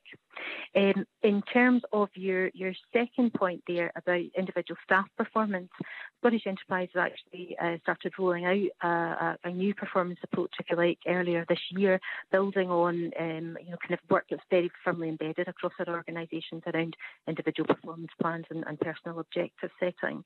And we've shifted that to make it more than 1 year, so kind of 2-3 years, and also a combination of what staff deliver, but also how they deliver, and also team objectives. With that whole sense of collaborative working, a team ethos, how we work together, we've embedded in our kind of performance approaches. We've also done quite a lot of work in recent months around staff well-being and that kind of thing, and those kind of conversations are a fundamental part of our performance discussions going on in light of the current circumstances, but also we want to ensure that our staff are well cared for and motivated to deliver on an ongoing basis. Thanks for that. Nick Halfine, I know that you basically are relatively new, but you may want to say a few words and then I'll hand back to convener. Yes, I'll just say a few brief words. We published our operating plan at the start of the month, and that sets out what we think success will look like for this year. And some of that is around how we will help with the COVID response, but some of that is also about how we will help develop ourselves through the year as part of our 3-year setup. And we will also be developing some more concrete measures that tie in not only business development, but look at the economic, the community and the environmental elements, so that we have a measurement suite right across the economy and associated elements. And just on performance management, we've actually instigated monthly conversations. So rather than do it on an annual basis, we review on a monthly basis with staff so that we can flex them, but also looking at their development needs. So with as I said, a very flexible approach in our early years. Excellent, a new innovative way, and maybe recommend that to all companies. Thank you, Convener. Thank you very much. And now questions from Andy Whiteman. Thanks very much, Convener. I'll try and roll my question into one in the interest of time. I want to move on to sort of economic recovery. In the past year, we've seen the announcement of a climate emergency. We've seen the Scottish National Investment Bank missions, including net zero by 2045, and we've seen the Advisory Group on Economic Recovery publish its report. So I just want to ask a question of Jane Martin from Scottish Enterprise and Sarah Waters then from COSLA. Jane Martin, what role is Scottish Enterprise playing in these initiatives, particularly to get to net zero by 2045? And in particular, are you reviewing Scottish Development International's support for the export of oil and gas technology? So we've been doing, just to answer your last point, we've been doing a lot of work with the oil and gas sector and One North East and others around actually the transitioning agenda, and working to build a high profile for Scotland's kind of subsea expertise and that kind of thing, but from the point of view of decommissioning and transitioning to a net zero economy. So there's work ongoing in that, and one of the kind of key planks of our kind of inward investment priorities and our plan going forward is how we're positioning Scotland and Scotland's business space and the expertise that we've got in oil and gas around that net zero agenda. So that's kind of critical priority for us at the moment. And there'll be more work on that coming out over the coming weeks ahead. I'm sorry, I didn't catch the first part of your question because I was being unmuted. Sorry, yes. So what role is Scottish Enterprise playing in the developing agenda around net zero by 2045? The Scottish National Investment Bank, one of its key missions that it's announced. Okay, so the kind of climate emergency and the net zero is obviously a fundamental part of our future strategy, you know, coming straight through from Scottish Government's policy priorities. And in fact, we've got 2 days with our board in a couple of weeks' time dedicated to this. We've done a lot of work in recent years around, as I said, our inward investment plans, supporting projects such as Talgo, you know, deliberately going out and trying to bring in investment which fits with that low carbon agenda. We've also previously tracked kind of carbon reductions and savings for several years as a result of our business interventions, and we've also got experience around delivering the Renewable Energy Investment Fund via the Scottish Investment Bank and its successor, the Energy Investment Fund, which is seeking to support that transition to low carbon, low and net zero carbon emissions type technologies. So all that kind of insight and experience that we've been sharing with the Scottish National Investment Bank. We're actually busy preparing a kind of formal response to their consultation just now on their missions approach and the key missions that they've identified. And again, that will be a kind of key discussion with our board in the next couple of weeks. What we feel as an organisation is, while we've been doing various initiatives, we need to do more to embed it across all our operations and all our decisions. While I think we've been a strong supporter of a decarbonised economy, I think with the climate emergency, we need to embed that in terms of how we prioritise and how we work with businesses and work on projects implicitly right across everything that we do. So we see it as being a tool for how we might prioritise activities and interventions across the piece and future. So for example, if we're supporting a business with money, looking as part of that they will partner with us in terms of that net zero agenda and also fair work. They're kind of 2 key planks we see as cross cutters across everything that we should be doing in future. Okay, thank you. Perhaps you could maybe write to the committee about SDI's ongoing support for the export of oil and gas technology. Sarah Waters, just finally, Sure. one of the other missions, draft missions of the Scottish National Investment Bank will be a place-based mission. Together with the signalling of Scottish enterprise, focus more on a place-based approach. Presumably COSLA welcomes this and sees great opportunities. Absolutely, and you'll know that COSLA in the last few weeks has published a blueprint for local government, and we absolutely endorse the place-based approach. I think that, along with the net zero by 2045, and the local government has a key leadership role to play for both of these agendas, but that will require fair funding as we go into 21-22. It will also require, ideally, multi-year budgets, so we can actually take that longer-term planning approach. That we need to look at vehicles, estate, green growth accelerators. They all require, they'll require capital funding. They'll also require ongoing revenue expenditure. So absolutely supportive of both agendas. And as I say, I think our blueprint for local government articulates the key role for local government in these. Thanks very much, Convener. Thank you. And now questions from John Mason. Thanks very much, Convener. Really to follow on from the questions about Scottish National Investment Bank, we did speak to them previously and raised the question of whether they thought demand was going to be sufficient.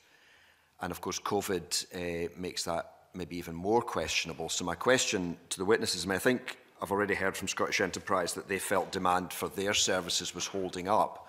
So maybe we could start with them. I mean, do Scottish Enterprise see it as their role to be looking for demand for the Scottish National Investment Bank? Do you think that demand is going to hold up? And in particular, do you think there's going to be sufficient demand from women-led businesses? I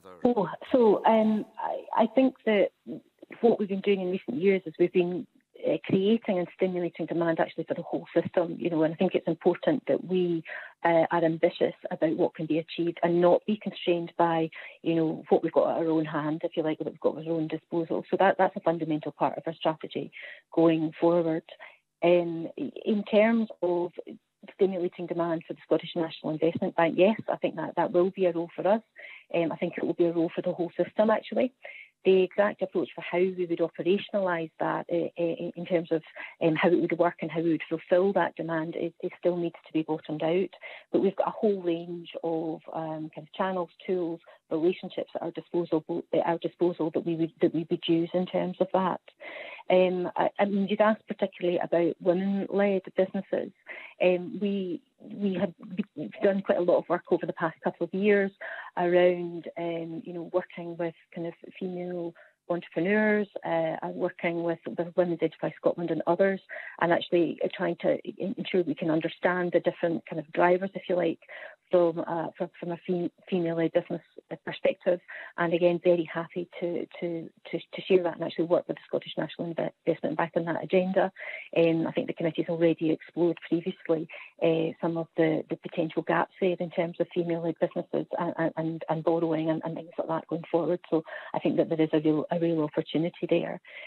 But we've got access to, even through SIB, not just the companies that we've worked with, but we've got a wide range of contacts with potential co-investors on new opportunities and the new missions. So we see that a good opportunity to stimulate demand that way. And we've already talked about the work that we've been doing around regional economic partnerships, looking at COVID recovery plans. That will also open up new demand for patient capital. I don't think it will be a quick fix though. This is a new player, and also certainly for businesses in Scotland, we've got some deep-rooted challenges around persistent non-borrowing, if you like. Companies that aren't comfortable taking on debt, and actually having in the public sector a player that looks at patient long-term capital, I think will be a welcome addition. And how we work with businesses to get them comfortable in that space in order to invest in their own growth in future, I think will be a key opportunity for us. OK, well, thanks very much for that response. I'll assume the HIE in South of Scotland are similar unless they particularly want to come in. But if I could hear maybe from Business Gateway and COSLA, do they view that in the same way? Do you think there'll be demand for the SNIB? And what about the position of women-led businesses?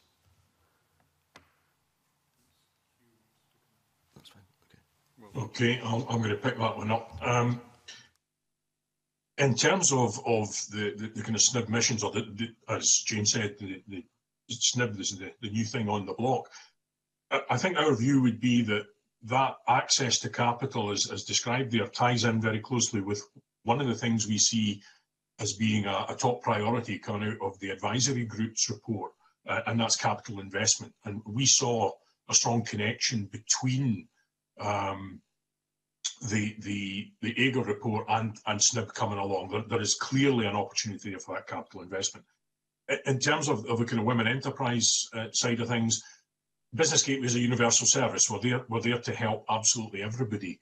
And in startup terms, typically we're hitting about a 50% in terms of the demographic between women startups in terms of the total number. So we will continue to support every business, every person that comes to the service. And as I say, we see local government collectively sees the creation of SNP as being a very positive development, because that provides the opportunity, as Jane has said, for that patient capital, that need for investment. And collectively, we will also be pushing businesses and projects towards that source of capital. Okay, I'll leave it at that. Thanks, Convener. Thank you. And finally, Alison Harris. Yes, good morning. I would just like to ask, how have the Brexit preparations and indeed support been impacted by the pandemic?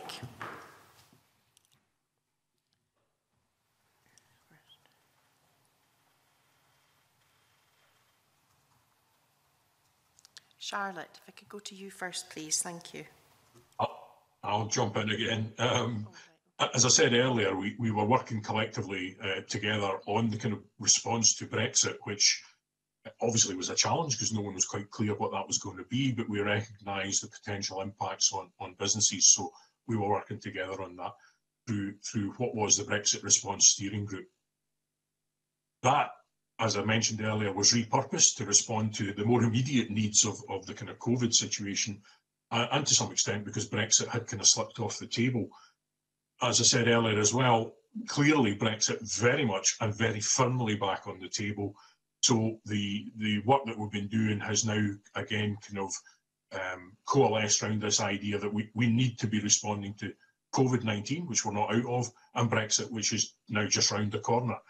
So, as I said, we have the Business Resilience Steering Group, as we're styling it now, which involves the government, the agencies, local authorities through Slade, ourselves, COSLA, and we're coming together very, very much as a collective group, trying to look at, well, what are the impacts going to be? How do we repurpose ourselves and make sure that we're able to respond to what comes around the corner at us?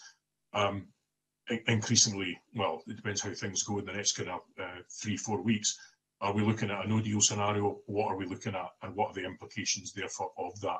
So I think Brexit kind of slid off the table because it had gone kind of quiet, but clearly it's back on the agenda, very firmly back on the agenda, and we're organising ourselves to respond to that again. Thank you. Could I bring Charlotte in now, please?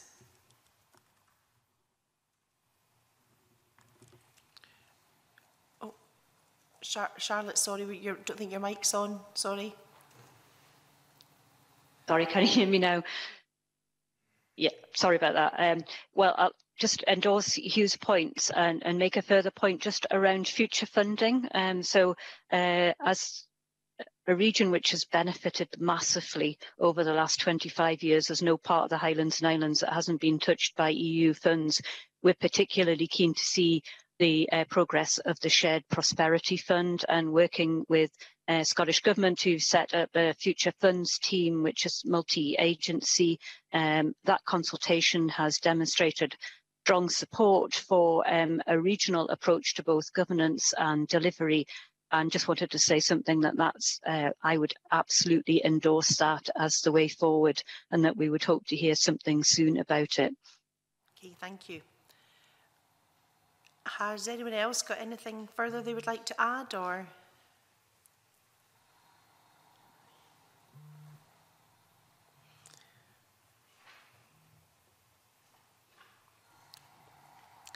Convener, it looks like that's me. Thank you. All right, thank you very much, and thank you to our witnesses for being with us today. Please do feel free to write in if you want to add detail on matters that may not have been possible to advise the committee of. So thank you very much. I'll now suspend the meeting before we move to the next panel. Thank you.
Well, welcome back to the committee, and we now turn to our next agenda item.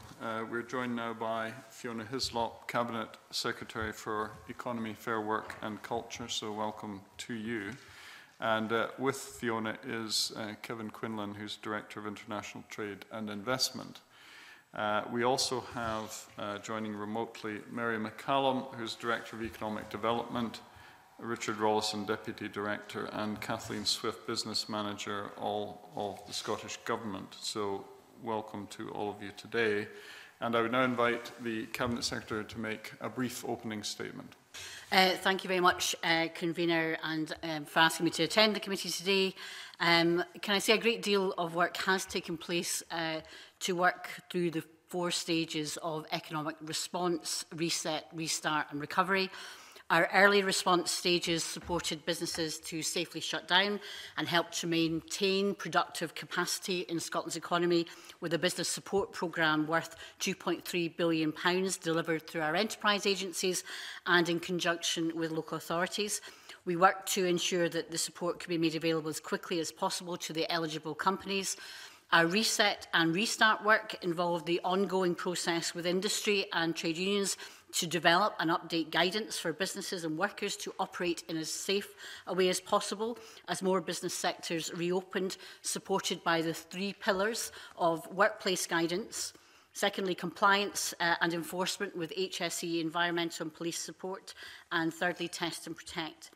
We have published recovery plans in the last couple of weeks, the Economic Recovery Implementation Plan, the report on measures to mitigate the impacts on the labour market, and particularly for our young people, and most recently, the Programme for Government. I hope that today we can discuss much of the work that has happened so far, and I can provide some more details on our plans for economic recovery, which are carefully balanced against our overall priority of protecting public health and eliminating the virus. I would like to record the importance of the role that Scotland's businesses and workers have played, not just our key workers keeping the essential parts of our economy moving at the height of lockdown, but those across the country for the way in which they have approached the reopening of business and services supporting economic recovery. Central to our plans for economic recovery is a commitment to do everything we can to protect existing jobs, to support workers to upskill and reskill, and to create good quality green jobs for the future. Our sector-led recovery plans will be crucial in this, working with industry, trade unions and other stakeholders to chart the way forward. Similarly, we must protect and create opportunities for our young people, many of whom are being hit hardest by the economic impacts of this pandemic. Our recently announced Youth Guarantee will mean that every young person will have the opportunity to attend university or college, to participate in an apprenticeships programme or training, gain fair work employment, including work experience, or participating in a formal volunteering programme. We have dedicated £60 million of the £100 million that we have identified to protect jobs and reduce the impacts of COVID on our labour market to the implementation of the Youth Guarantee. The recovery and growth of our economy requires investment, and we are committed to that. We have already committed over £900 million to supporting Scotland's economic recovery, including £230 million for our economic recovery stimulus package to invest in capital projects that will stimulate the economy, £372 million of transport for the transport sector, and £160 million to our rural recovery package, supporting key sectors in the rural economy to recover from the impacts of COVID-19. Combining the stimulus package to the business support that we've made available, that totals over £3.3 billion of investment to protect our economy and build it back in a fairer, greener and more sustainable way. And we need to go further. Considering the longer-term impacts of COVID-19, the Scottish National Investment Bank will play a key role in supporting Scotland's recovery by delivering patient and sustainable investment. Taking a mission-orientated investment approach to support delivery of our long-term strategic outcomes, it will aim towards achieving just transition to net zero carbon emissions, extending equality of opportunity by investing in places and regeneration, and investing in innovation to support a healthier, more resilient and productive population. So I've taken this opportunity, Convener, to highlight just some of the work that is underway to support Scotland's economy during this this challenging period. And I hope to be able to provide more detail during the rest of today's session. And I think all colleagues across Parliament are under no illusion as to the scale of the task facing us. We are dealing with unprecedented uncertainty, and so we know that the plans that we're making have to be flexible and that we may need to change and adapt to respond to the impact that COVID makes in the economic environment around us at every stage, responding to the needs of business, workers and everyone with a stake in our economy as we take steps forward towards a successful economic recovery. Thank you, Convener. Thank you, Cabinet Secretary. And you mentioned in your opening statement the amount spent on measures of support for business in Scotland. I mean, there have been some questions raised by businesses about the practicality of some of the measures taken and so forth. But what I want to ask you about is what due diligence will be undertaken to ensure that that money has been spent well, and also how will success of the spend be evaluated, and perhaps the comments from some businesses about the need for practical measures rather than strategies or reviews. How are the comments and criticisms of business going to be taken into account in doing these things? Well, I've said, I think, to this committee previously that both the UK Government and the Scottish Government's economic response had to be rapid, and by being rapid, it was also fairly blunt in many respects. All of the responses in order to get finances out quickly. Obviously, we know that there were some, I suppose, challenges and frustrations in the initial grant-making aspects. I can also just put on record a big support and recognition of local authorities for delivering the business grants that they were allocated to deliver, but also to the enterprise agencies who worked extremely hard and at speed in a matter of weeks to deliver quite unique programmes, the Pivotal Enterprise Resilience Fund and the Creative Hardship and Tourism Fund. That was unique to Scotland, and they moved particularly to try and, as I said, keep productive capacity and also take a very regional approach as well to make sure that in the south of Scotland and Highlands and Islands area that there could be activity there. On evaluation, which I think is very important, the Scottish Government's Office of the Chief Economic Advisor, OSIA, have a programme to monitor and evaluate the results of COVID. They're currently in the second stage of the evaluation, and we'll make sure the committee gets the report of that to ensure that you can see that work taking place. I think it's quite interesting in terms of some of the feedback that has been received. There was obviously, in terms of the analysis, there was a combination of the different funds. And the furlough scheme, undoubtedly from the UK Government, was seen as and still is seen as a major support for the economy. And you know that we've called in this Parliament collectively have voted in favour of calling for an extension of that. But it's also quite significant that the additional support that the Scottish Government provided in terms of the local authority grants, but also through the enterprise agencies, was instrumental in helping businesses be sustainable and to be able to reopen.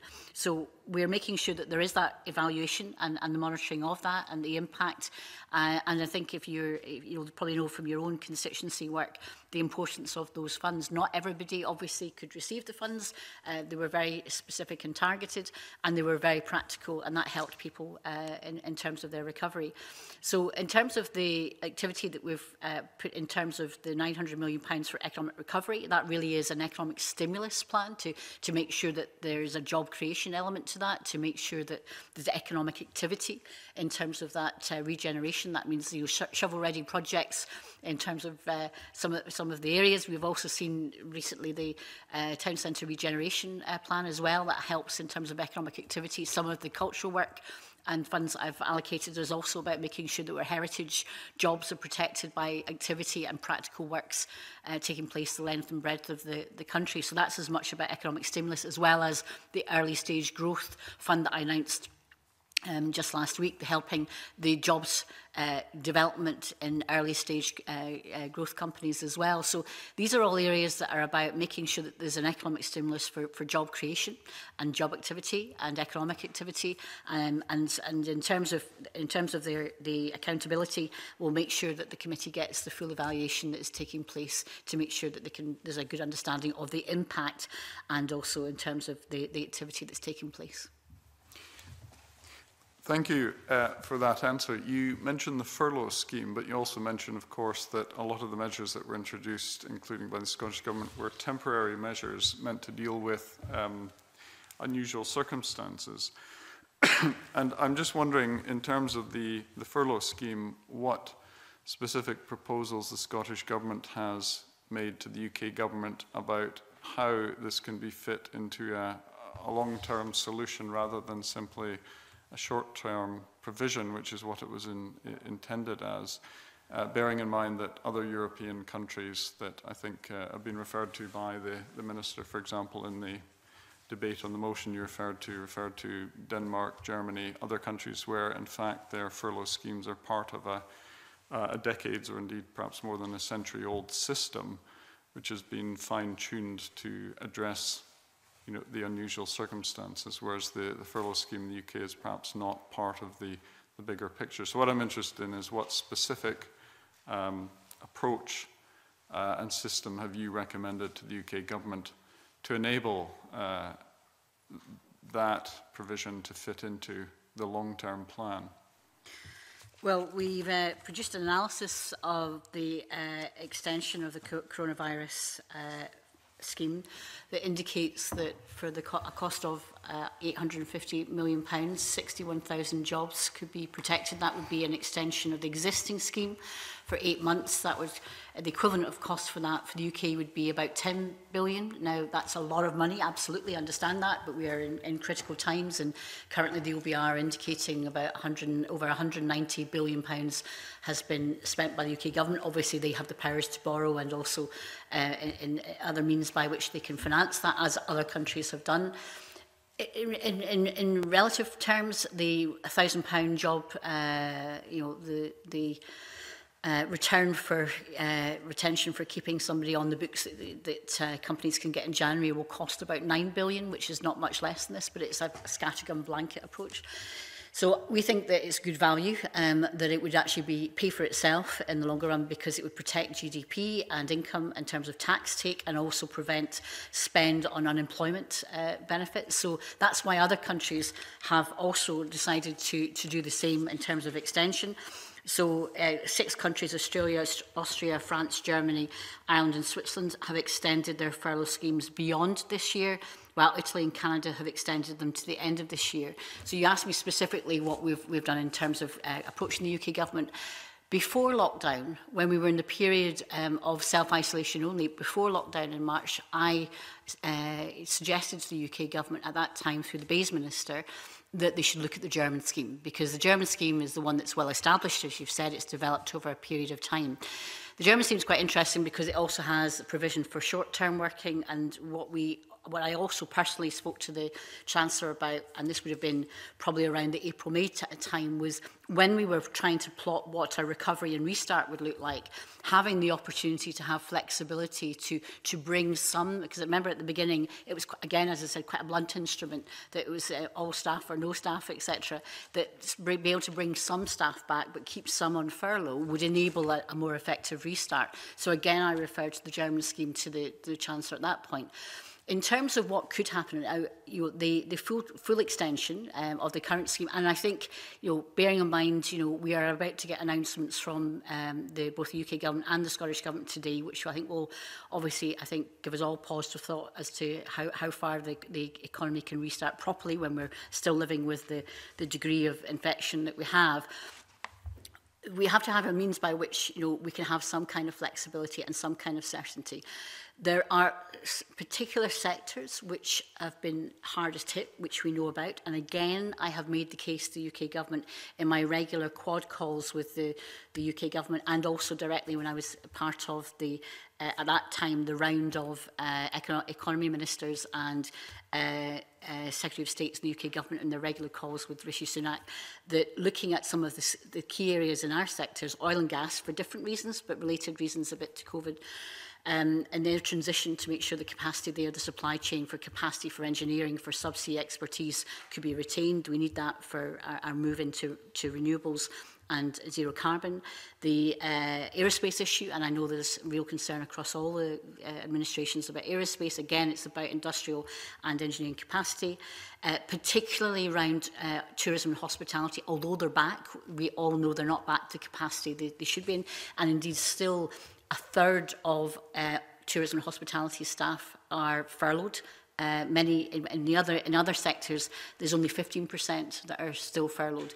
So we know that there's still strain on that area. Events, absolutely, we see that. And also if you look at some of the areas around cultural areas, and we know also there are particular segments, whether it's face-to-face mobile musicians, whether it's soft play areas that have not reopened, there are particular areas there. So I think it would make sense to have some kind of flexibility in that. Now, the simple thing would be to do what other countries have done and extend existing schemes, and indeed, but you can also then, they also have the choice, if they chose to do this, to look at a more sectoral approach. And Belgium, Canada, Italy and France, their furlough schemes have special provisions for businesses or sectors that have been hardest hit by the pandemic. So there's good international comparisons. I think we need a system that suits the UK. I understand that and where we are, but there's been plenty of opportunities for me to make that case, and I have made it case to the UK government.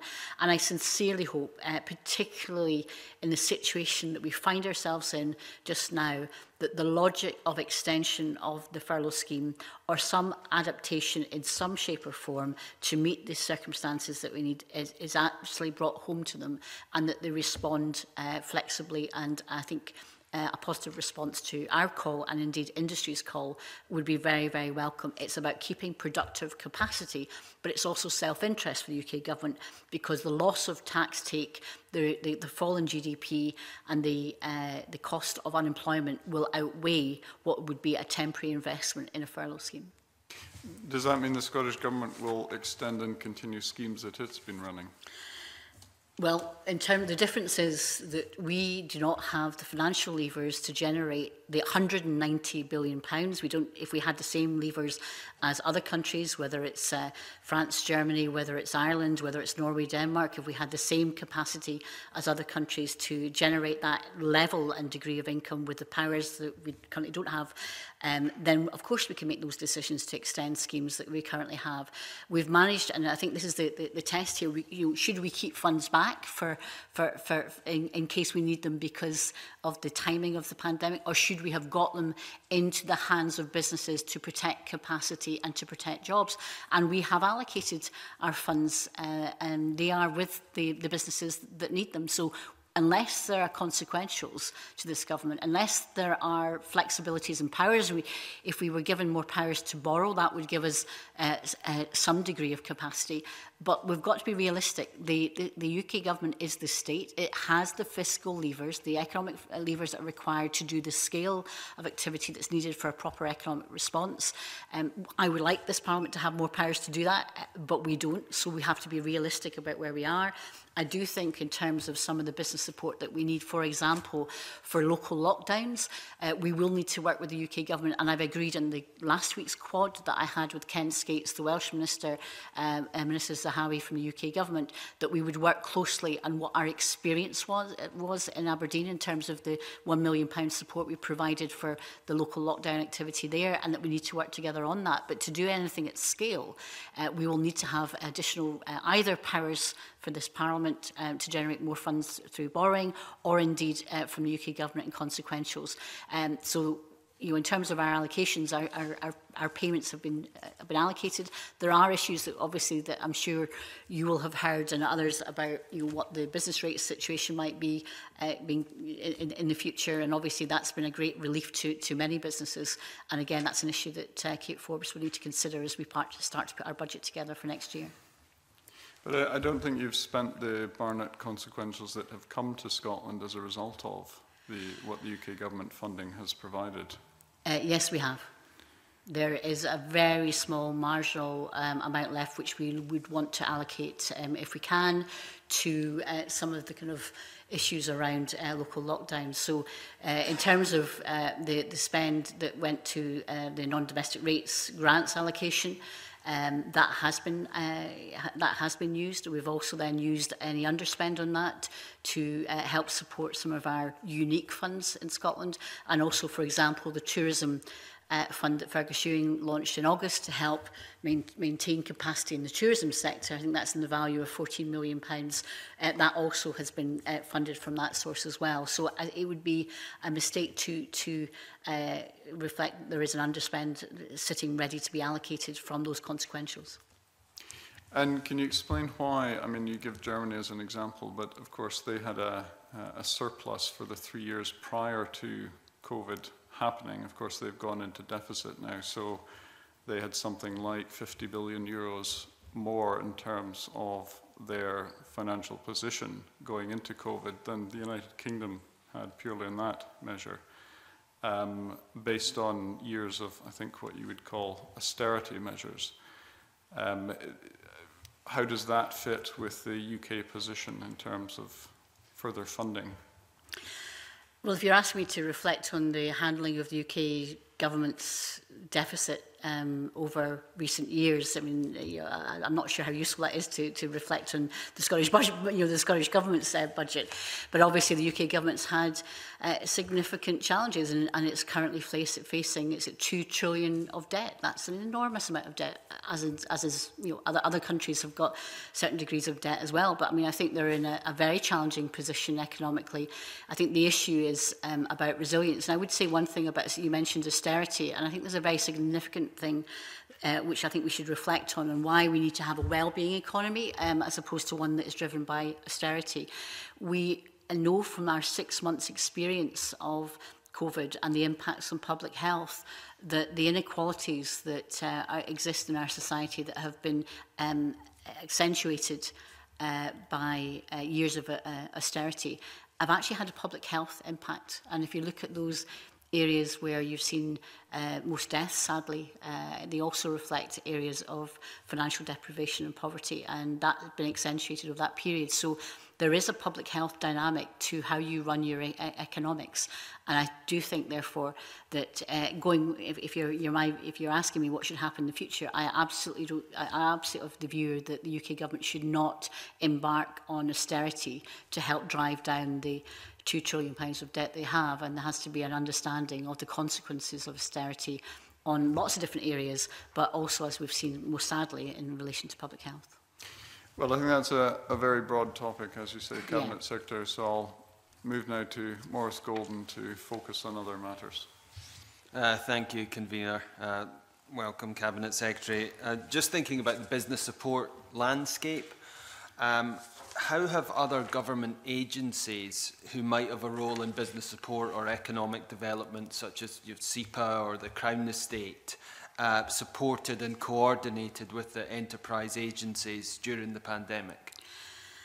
So I was listening to your previous session, and I heard particularly in relation to the contribution from the Highlands and Islands Chief Executive, those combinations. And I think you're right to draw attention to the opportunities for all agencies to think how they can coordinate in terms of contribute to economic recovery and activity. I think the experience of the last 6 months has focused minds and has built relationships, and I think has provided some energy into how everybody works in coordination. And I think there's more closer activity. I would remind the committee that I only took post several weeks before lockdown, so it's difficult to compare from my own experience to previously, but I've been impressed with that activity.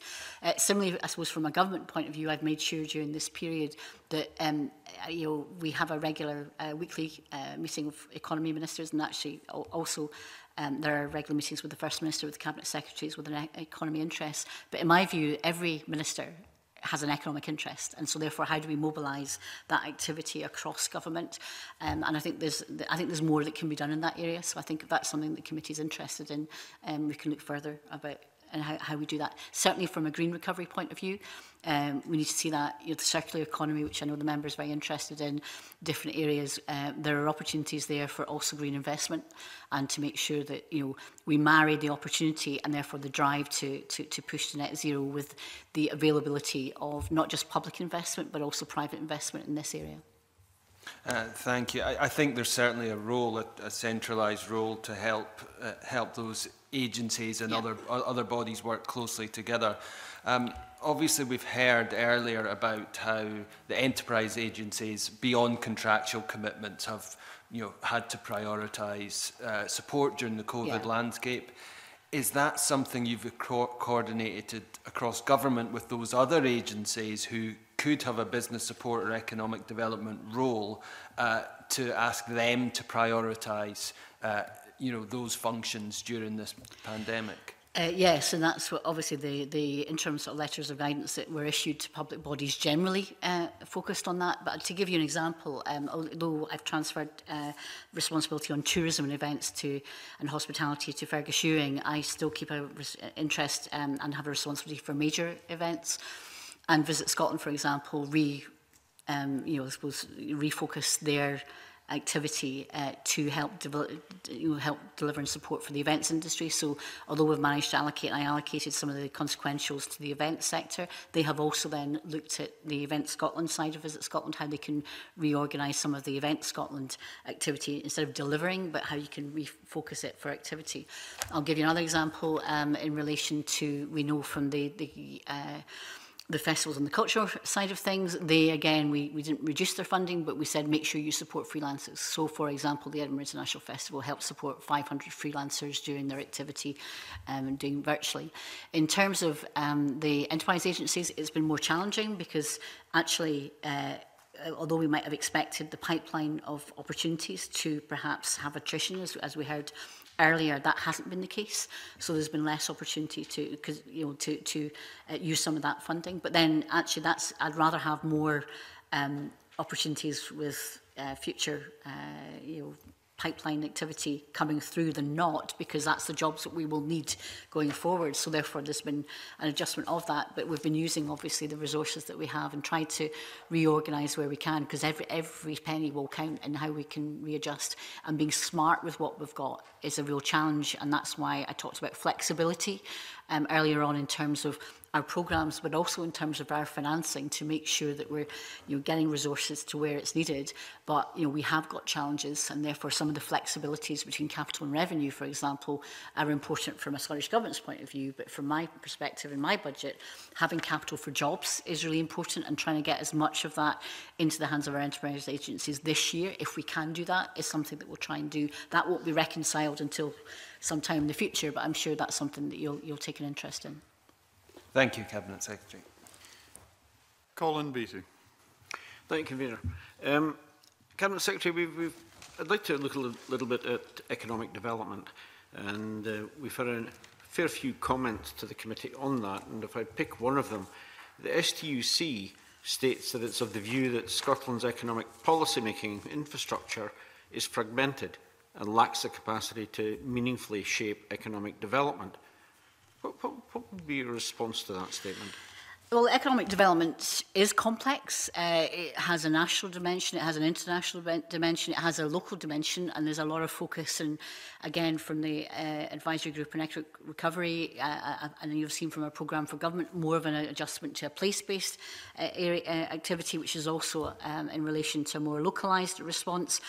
I don't recognise that analysis. I think that there are frustrations and that we have limits to some of the powers that would allow us to have a more coordinated approach. So, to take an example, in terms of energy side of it, in terms of renewable energy, not having the powers over contract for difference, for example, puts pressure on supply chains, domestic supply chains. That's a UK responsibility. If you look at transmission, if you look at regulation in terms of energy, changes in that area would help liberate some of the activity we might need in terms of, again, renewable energy, part of the green jobs agenda. So I think we have to make sure that we're coordinated. Our national performance framework is the focus that we expect everybody that's receiving public money to align to, and indeed more widely across Scotland. And that, again, is where the alignment is. The strategic board, which I know you've heard from, I think in August, the convener came to this committee on the strategic board. Part of what they're looking to try and do is make sure that there's more alignment. So there's been quite a lot of shift in that area. I think, as reflecting my previous comments, I think the reality of dealing with a crisis has also brought together, in terms of relationships and more coordination. In terms of the regularity of contact, you've heard from the agencies that they have been on regular daily calls and activity. We've also had the Business Resilience Steering Group, taking us through from Brexit. That's still an issue increasingly so in the coming weeks and months. Together with the COVID response, actually dealing with the crisis response again has brought people together. In terms of my contacts, I have regular contacts on a weekly basis with Scottish Enterprise and their insights and looking at what we do. And in terms of that coordination, to give you a very practical example of what we've managed to do, our National Manufacturing Institute for Scotland is going to be and will continue to be really crucial in that coordination to make sure that we're responding to opportunities, but also in terms of challenges. We've got a £75 million investment in that. Now, during this last period, during the last 6 months, NMIS was able to mobilise quickly in the early days of the pandemics. In just 10 weeks, they had addressed as many inquiries as they had done in the previous year. They reached out to over 400 companies and organisations. They offered support and provided specialist support in 9 multi-agency teams, from looking at things from face masks to ventilators to data handling. And that work has led in the last number of months to an increased manufacturing self-sufficiency for Scotland, for new supply chains, and created 4 new supply chains for PPE. Now that's, again, a coordination that has worked across different agencies, working with different companies to keep a common purpose and develop a common purpose for self-sufficiency of PPE. What we are now looking to do is to make sure, as part of making Scotland's future, that integrated plan, that coordination for manufacturing, will allow us to look at different areas within Scotland to help develop that Indigenous supply chain and procurement, and is a very good and practical example of how we've managed to coordinate using the NMIS working with Scottish Enterprise and indeed other agencies to help practically coordinate strategically for an issue that we need, and we now want to use that for other manufacturing and procurement policies. So, it's not just the theory of doing it, it's not just that we're having regular contact, we're turning that into practice for the good of economic recovery. Can I just make another quote from the STUC, and I realise I'm focused a bit on the STUC. When asked about Scotland's economic strategy, they said that they believe that it's questionable whether an approach based on growing inward investment and simultaneously promoting competitiveness and growth while addressing equality is fit for purpose. That's quite strong words. I also say we've worked very closely with STC during the period of the pandemic. I was meeting with them on a twice-weekly basis to make sure that we were closely aligned in terms of some of the immediate response cross-government. We've also worked with STC, and I was instrumental in making sure that we put together those business and STC working groups to make sure we had the safety guidelines that are going forward in terms of recovery. I'm also keen to make sure that they're involved in that sectoral response, and they've been involved heavily, for example, again, a practical example as opposed to a theoretical one. If you look at the response on construction, they worked together with over 70 companies. We brought together the STC businesses, organisations to prepare a draft recovery plan, to put a consensus on how the construction sector can recover. That's a very practical example within a sector of it in terms of response. I think the criticism on a more strategic level is, should there be a combined approach to inward investment, exports, as well as building indigenous capacity. I think you have to do all of that area. We also know that Scotland has been very successful in terms of inward investment. We increasingly want to make sure that's aligned with what our values are, the areas we want to work on, renewables, etc., our expertise in life sciences. So therefore, we're going to get a bit more focused in terms of activity. And Ivan McKee will be bringing forward the inward investment plan in the next couple of weeks. And that, again, that's something I'm sure the committee will take an interest in. Why is that important? Because a lot of the companies that have inward investment provide a large number of jobs, and also in terms of R&D and capacity. So it's not an either or, it's a both and. And I think that that's what you would expect. So I think we have to make sure that we're covering all these bases. And tackling inequality, absolutely, we have to do that as a country. But we also know the reason we want to tackle inequality, even from an economic perspective, is actually it brings growth. And that's the point, that the wellbeing economies that are increasingly, I think, becoming seen as a route, as exemplars of a route through the economic crisis we're in with COVID, would recognise that we have to build on a collective, because the only way we will survive economically is if everybody takes responsibility. It's not we can't afford either businesses or individuals to be selfish in their means. Everybody is codependent, and that codependency means relying on everybody, and that means that we have to tackle inequality if we're going to deliver that properly. So as a theoretical base, it's right. But in a practical reality, we think it is the way forward, and it's increasingly recognised as the way forward. Just moving on from the STUC, the IGA report recommended that the economic development landscape in Scotland should pivot to a more regionally focused model. Are the enterprise agencies doing this? And within that, what is the role for local authorities? So in terms of that positioning, yes, we do think a place-based approach is increasingly important. You see that through the £1.9 billion worth of city and growth deals. There's been obviously, even during the last few months, the Falkirk Quantum announced, and obviously the Islands deal. We're hopeful that we can get dates fixed and coordination with the UK government to get the Ayrshire growth deal moving as well. In terms of the focus of the south of Scotland, quite clearly is a regional based, and it has obviously moved and had to hit the ground running very, very quickly. The Convention of the South of Scotland is taking place actually next week. The Highlands and Islands have obviously had a long-standing regional response in the areas. As far as Scottish Enterprise is concerned, which is the agency I've got particular responsibility for, we've been quite clear with them that we want them to be able to help support local, regional-based activity. Our programme for government also commits them, and they're involved in particularly three focused areas: Ayrshire, as I've just mentioned, the Clyde in terms of Clyde Mission, but also the North East, and particularly in relation to that transition, so we can make sure that the capability and the capacity and the supply chains and engineering can focus on renewable transition. So we've committed them to that. The work with Solace and Slade is particularly important. I talked earlier on about the business resilience steering group. That's bringing together the agencies as well as local authorities and that focus.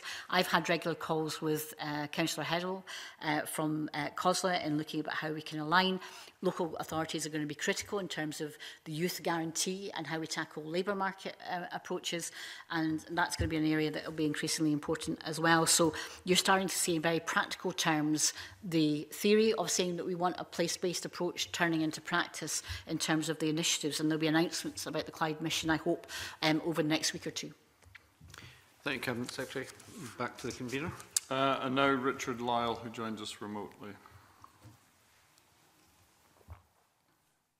Thank you, Convener. Cabinet Secretary, for sake of time, I'll ask you two quick questions. COVID-19 is really not going away anytime soon, and we're discussing monetary COVID-19 effects on businesses. Yes, I know that you're trying to share the cake, but there's still many businesses that do not get COVID-19 funding, mainly due to UK government regulations. Are we highlighting these businesses? I'm not quite sure which businesses that you're talking about in terms of UK regulations. I mean, some of them... The one... Sorry? Any businesses that have not received any funding. That'll become clear in my second question. Well, you might want to ask your second question. It might be helpful to me. Sorry, convener. Okay. I'll do that. I'm looking at what funding is still available to now distribute to people like show people, wedding planners, and other businesses that really have had no income since March. And I refer members to my register of interest due to this question. What more can we share from what you suggest is left? And I know you're saying very little left, but what more can we do to share this out? And can we expect other announcements of funding help to these people, to people who have not received any funding at all? So I think that's a very important question, because clearly a number of these sectors were at the end of opening and some haven't opened at all. So I know there's a pressure, particularly on soft play, for example, that we expected might have been the 24th of August, it might have been then into September, and again now it's looking, the indicative date was the 5th of October, but we will hear the announcement today as to what the current levels of infection will mean for those areas. And we also know kind of and they're all different challenges. On the show people, I know you've got a particular interest in this area, and we're trying to work with our colleagues in equality, but also in events, and identifying if there's anything from, and also with culture, is can we put together a funding stream that would enable to tackle hardship. Can I also say that these funding streams have not been about income replacement. They have been about sustainability and survivability, and about tackling hardship. On the wedding side of things, obviously the extension that we just recently had to the numbers that could attend receptions had helped to an extent. I think there are real challenges around when they can resume in any numbers. I know that there are heavy bookings for next year. Again, we don't know quite where we're going to be next year, but obviously there'll be additional income activity for weddings next year. That doesn't help you now, so therefore there's an issue. Is there a bespoke package which might be a combination of loans and grants that might be of interest there?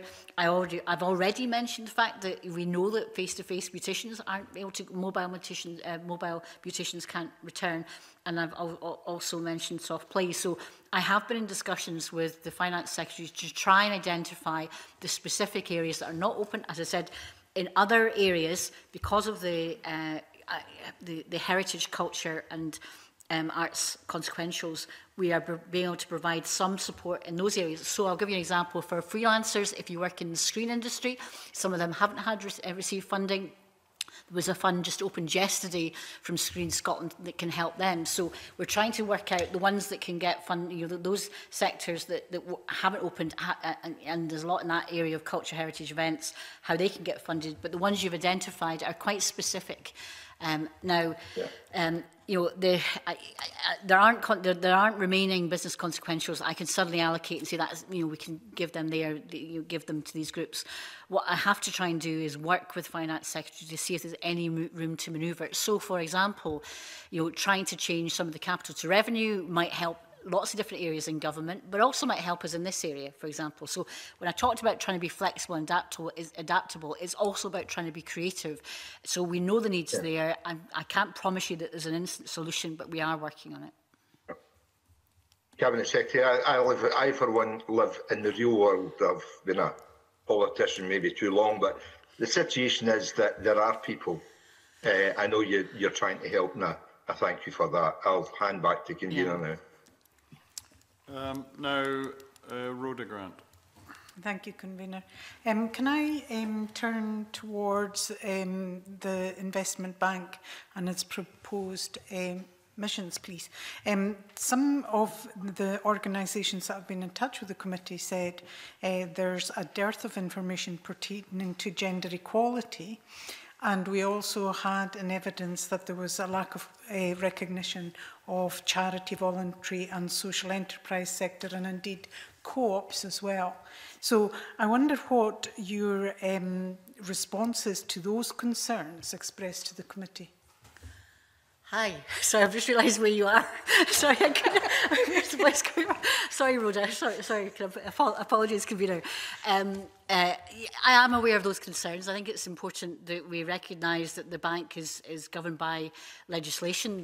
The legislation on that latter point is quite specific, that it does have a duty and responsibility in relation to third sector organisations, and so therefore in references to who it can fund, of course, you know, it's driven by the legislation, and so therefore that is inclusive in what's been presented. There is a consultation that's been set out on the missions that lies for 40 days to beginning October. I presume that's why, you know, obviously your interest and this committee's interest in that. Clearly, if that's feedback you want to provide to the bank, then I think that's something we can make sure that they're aware of in terms of how, when they're expressing and communicating to people as to what they can invest in, and you know, from a legal point of view, but your point is from a desirability point of view that they're open to do that.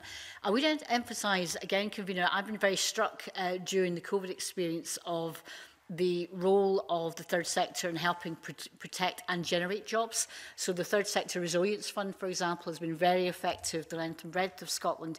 And again, is a good example in terms of, if you look at the proposals in the Advisory Group on Economic Recovery and their report, the role of the third sector in economic recovery is set out and focused in there as well. So if it's an issue about language and emphasis, then we know quite clearly that when they refer to investing in businesses, that also would refer to all the organisations that they're able to invest in. But I'm sure they'll listen and hear the feedback from you at this point.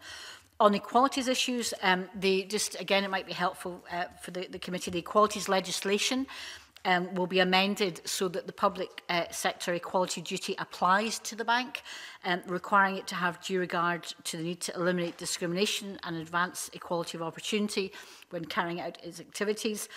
The bank will also take action to address particular access to finance issues found for women-led businesses and for female entrepreneurs and for business owners and entrepreneurs from an ethnic minority background. So in terms of the areas, in terms of their finance, they will also be looking at initial capitalisation from financial transactions. And again, I know from talking to Aileen Campbell that that's the Community Secretary, that obviously from a third sector point of view, ability, particularly at this time in terms of loans, etc., are going to be really important for the third sector in terms of their economic activity. So I think you're right to draw attention to it, but in terms of equalities being one of the main missions, obviously from a place-based point of view, it's really important that they consider how they will work, particularly with women-led businesses. And on women-led businesses, I think we should reflect on making sure that looking at the experience that we have, there will be clearly a need to take a very strong gender perspective on what happens in this economic recovery. Although it's not necessarily clear to date from the figures so far, we know that young people are already suffering in terms of the impact on them. We have yet to see that, you know, if there is a sudden, without a furlough, if there's sudden move now to you know, mass redundancies, our fear is that women might suffer most. But in terms of looking at women entrepreneurs that might come out of that, I'm not saying the bank necessarily be the first port of call. It might be Business Gateway or other areas for women entrepreneurs. But we've also known from previous downturns, and for example, the financial crisis of a different level.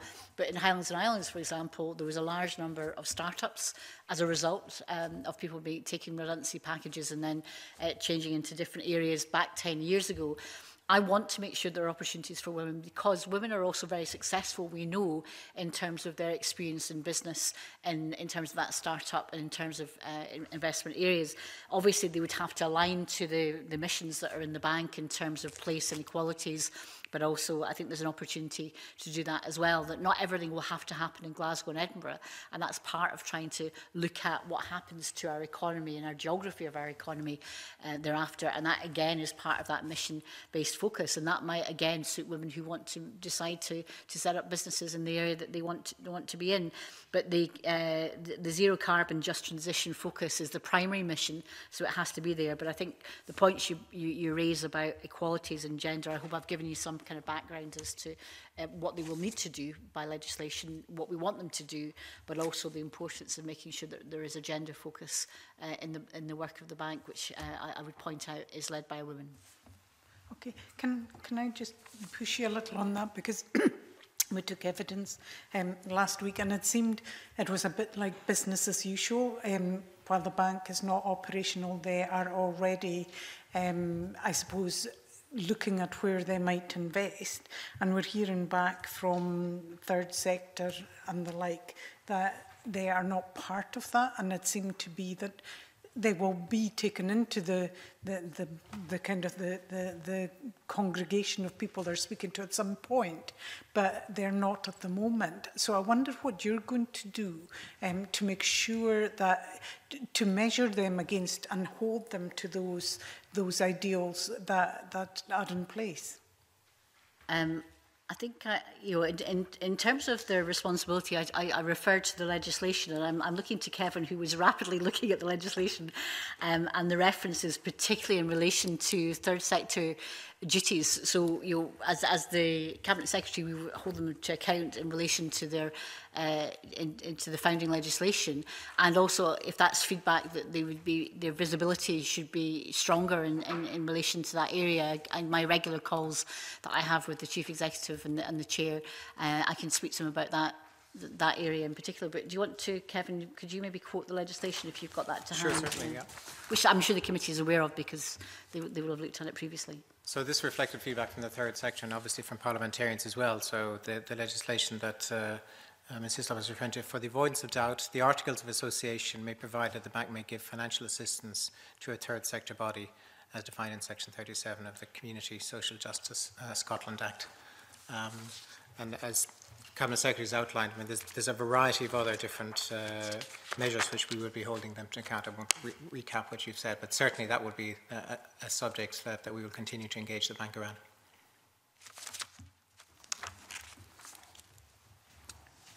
All right, thank you. And now Alison Harris. Thank you, Convener. Cabinet Secretary, how confident are you that state aid permission will be secured for the SNIB from the European Commission before the end of 2020? So the state aid agreements and securing that from the European Commission is part of that process. The bank's working closely in collaboration with the European Commission to ensure that they receive the state aid approval. I can tell the committee that the most recent engagement was on Tuesday, the 15th of September. And excellent progress was made, and so they are now entering the final stages of the notification process and expect formal approval to be granted by the Commission in the coming weeks, and this will provide the authorisation which the bank requires to vest. Thank you. Thank you, Convener. And John Mason. Thanks, Convener.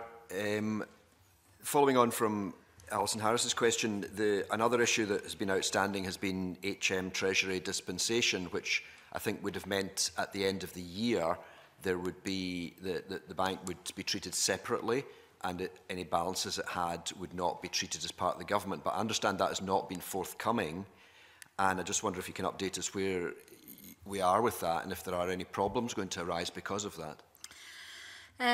So I think it's right to identify that. And hello, John. I've just realised where everybody's sitting in the committee. I should have realised.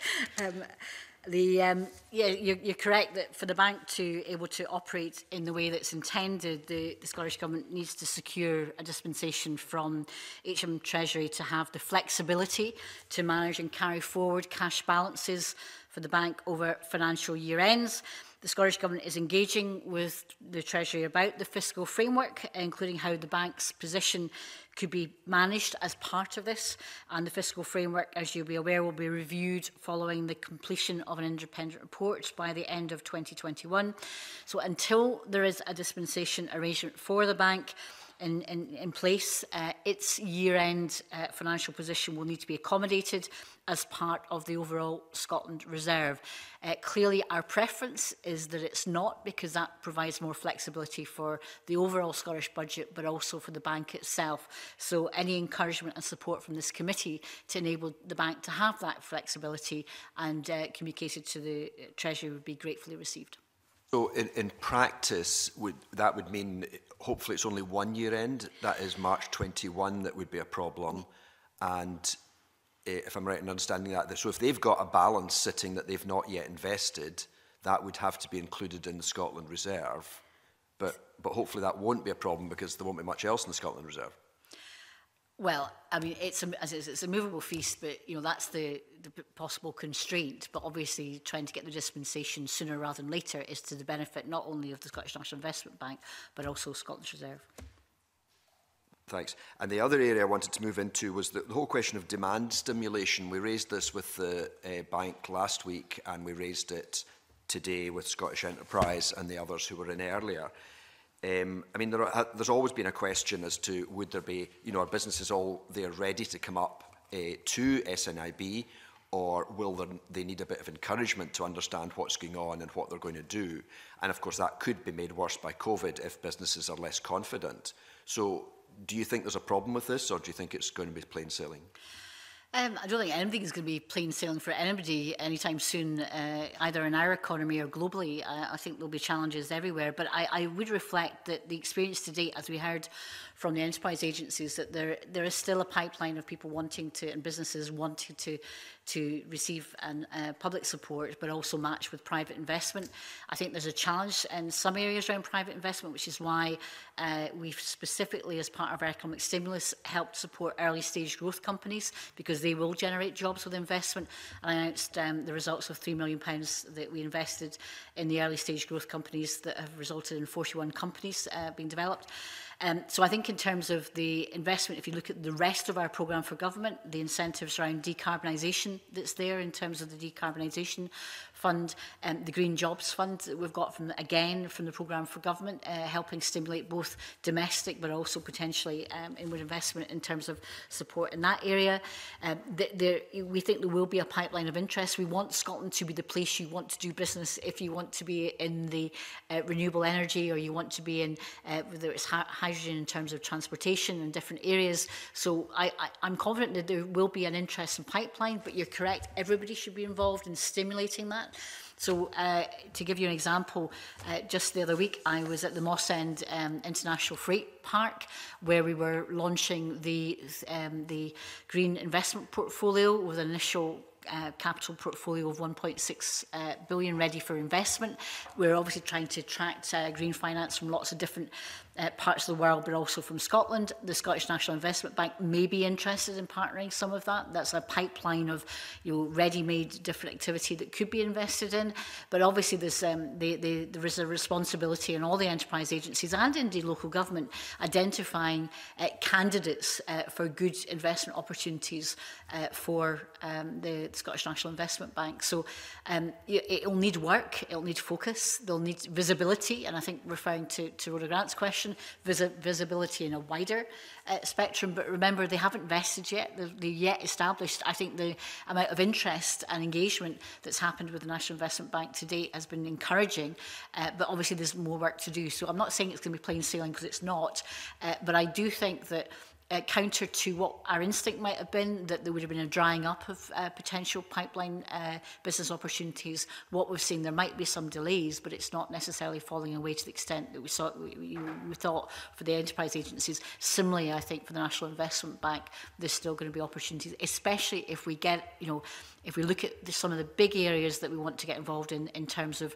net zero, particularly around some of the housing areas, particularly around how you can tackle greater use of heat pumps, for example, how we can be really innovative in district heating, how we can really make sure there's opportunities around that change of our approach in energy sources for both business and for housing. I think the opportunities are going to be there to really drive forward that mission, their main mission of a just transition for a net zero economy.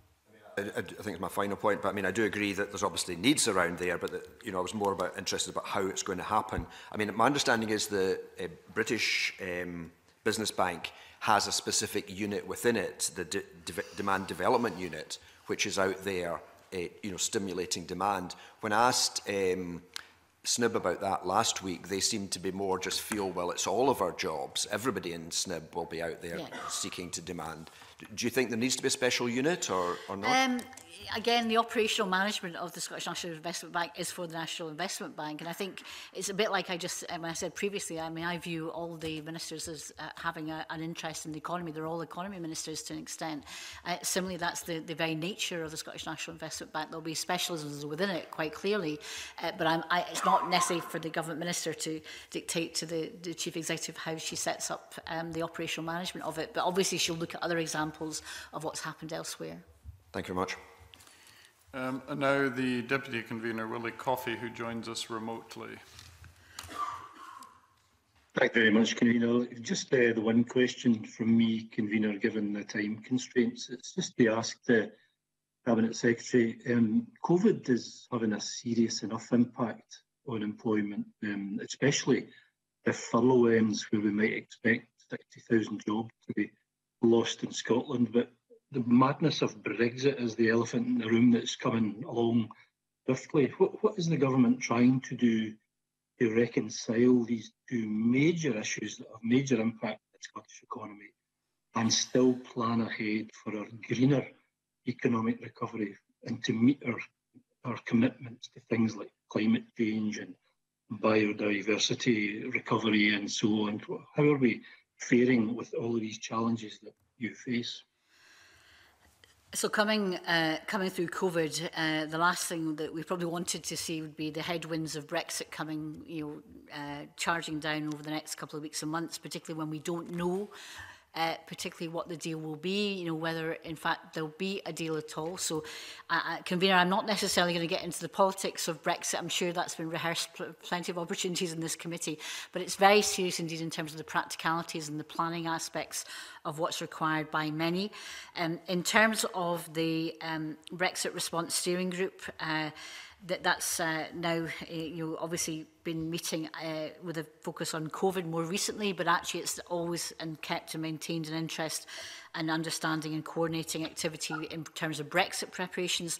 So I talked about the Brexit Resilience Steering Group, which again is bringing together enterprise and skills agencies, Business Gateway, Slade, Visit Scotland and the Scottish Cities Alliance and the Scottish Government looking about what's required. That means coordinating and delivering a single response to both Brexit, COVID-19 across the agencies, making sure that in terms of the findbusinesssupport.com, there's also going to be a preparing, I should say this correctly, a prepare for Brexit.scot on the website as part of the main communications channel, again, using that point of kind of coordinated communication of what's available.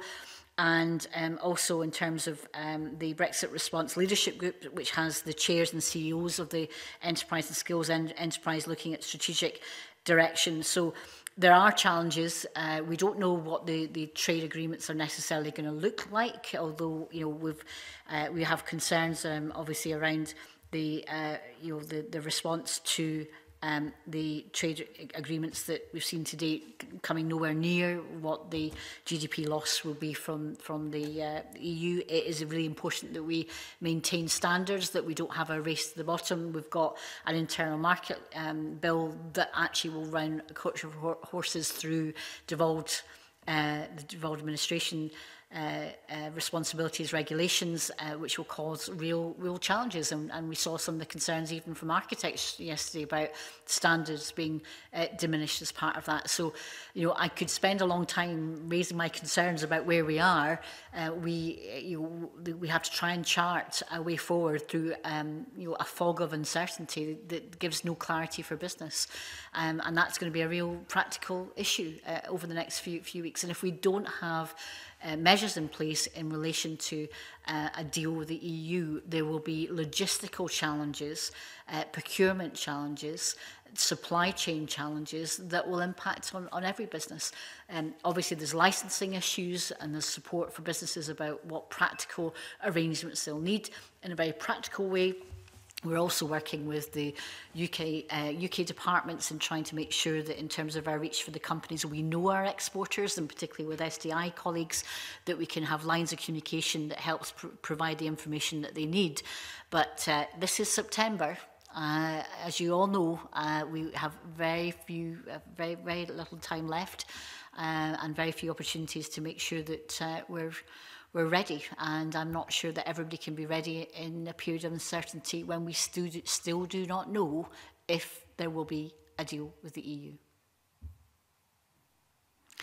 Okay, that's fine, Cabinet Secretary. Thank you. Thanks, Convener. And we now come to Andy Whiteman. Thanks very much, Convener. I want to ask the Cabinet Secretary about the Scottish Growth Scheme. So you answered a question from Dean Lockhart, a written question showing that of the original £500 million of Scottish Growth Scheme target from 2017 to 2020, a little over 250 million had been allocated by July 2020. Can you say how you envisage achieving the 500 million?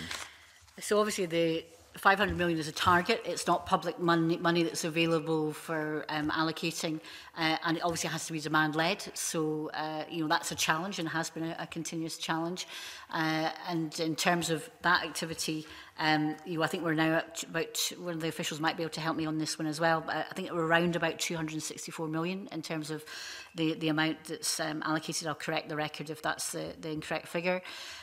So it is demand-led. There's been a challenge over the last 6 months, for example. That would be difficult to try and pursue, although we're saying that we on the enterprise side, there's a pipeline of interest in different areas, that there's been not necessarily the take-up that we'd expect, of activity. So, that's as much private sector-led as it is other areas. Also, European funds tend to be match funding in some of these areas as well. That's problematic again if there's a challenge there. But I'm trying to recall. Kevin might help me which is the appropriate official that might help with the growth scheme. Richard, can I also, with convener's permission, can I bring in Richard Rawlson on the Scottish Growth Scheme? If you can, perhaps, Richard, share with the committee what the current status is and any other information we can provide on the Scottish Growth Scheme. Yeah, happy to do that. People hear me? Yes, I can hear you. Yeah, yes, the latest position, so this is at the end of July. There's investment in total through the growth scheme of £258.9 million of both debt and equity. That's gone to about 440 companies. So that contrasts, I think I was at the committee this time last year when we were at something like £150 million of investment in just over 230 companies. So there's been an additional £110 million of investment over the last year through the growth scheme.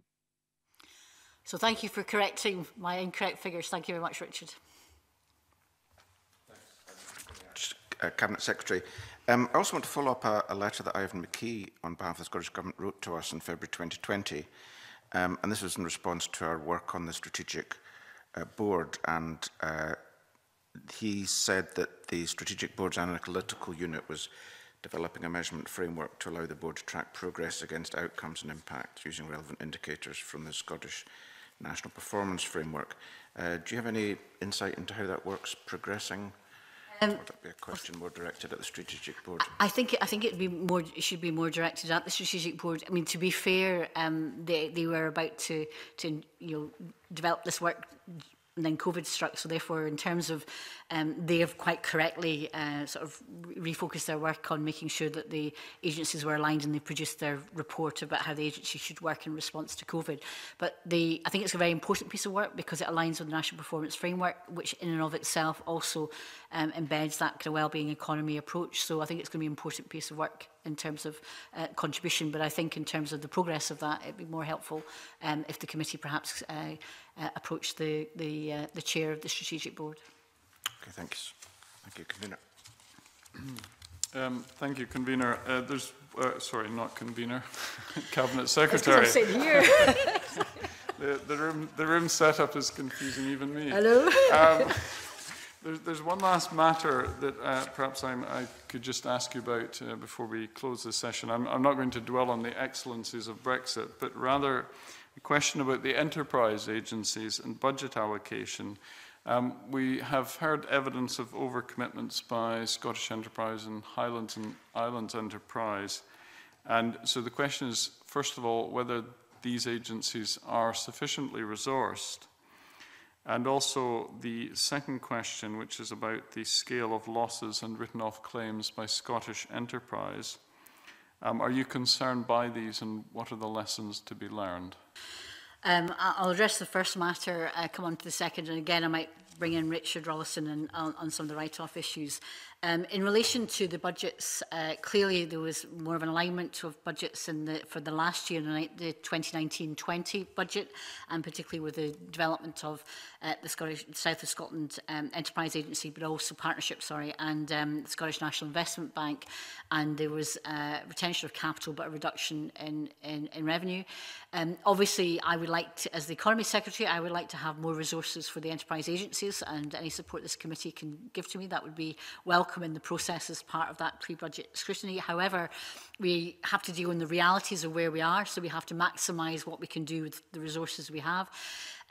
I think the pipeline pressure from the agencies you have stretched them, and in relation to the attrition of that hasn't happened during COVID, so therefore I'd rather have the opportunities and the challenge of how you invest in them rather than have lack of opportunities and lack of businesses wanting to develop and grow.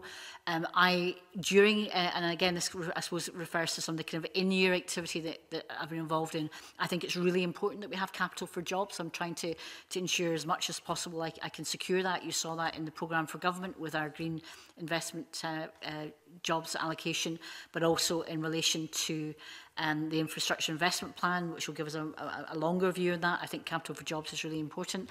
But I can say to you that in terms of recognising the in-year pressures, that just yesterday we wrote to the Chief Executive of Scottish Enterprise allocating an additional £8.3 million of capital funding during this period of this year's budget to help address the challenges and pressures in 2021.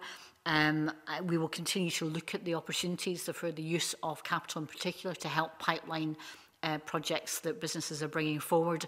I particularly want to see as much of that happen as we can during this year, but as you might appreciate, the government has challenges across lots of different areas and portfolios to manage, and also the balance between capital and revenue and what that can mean to the overall budget of the government. So therefore, the more opportunities there is for fiscal flexibility for the overall government budget, the more opportunity it would provide me as the Cabinet Secretary for the Economy to have and use the capital availability to invest and support the pipeline of jobs that we understand are available for investment. So that is the bit of the flexibility and the adaptability that we're having to be agile on during the course of this year, but that goes to some extent to help the Scottish Enterprise position. All right, thank you. And that now brings us to the end of this session. So thank you very much to the Cabinet Secretary and her officials for joining us today. And I'll bring this session to a close and the committee will move into private meeting. Thank you. Thank you.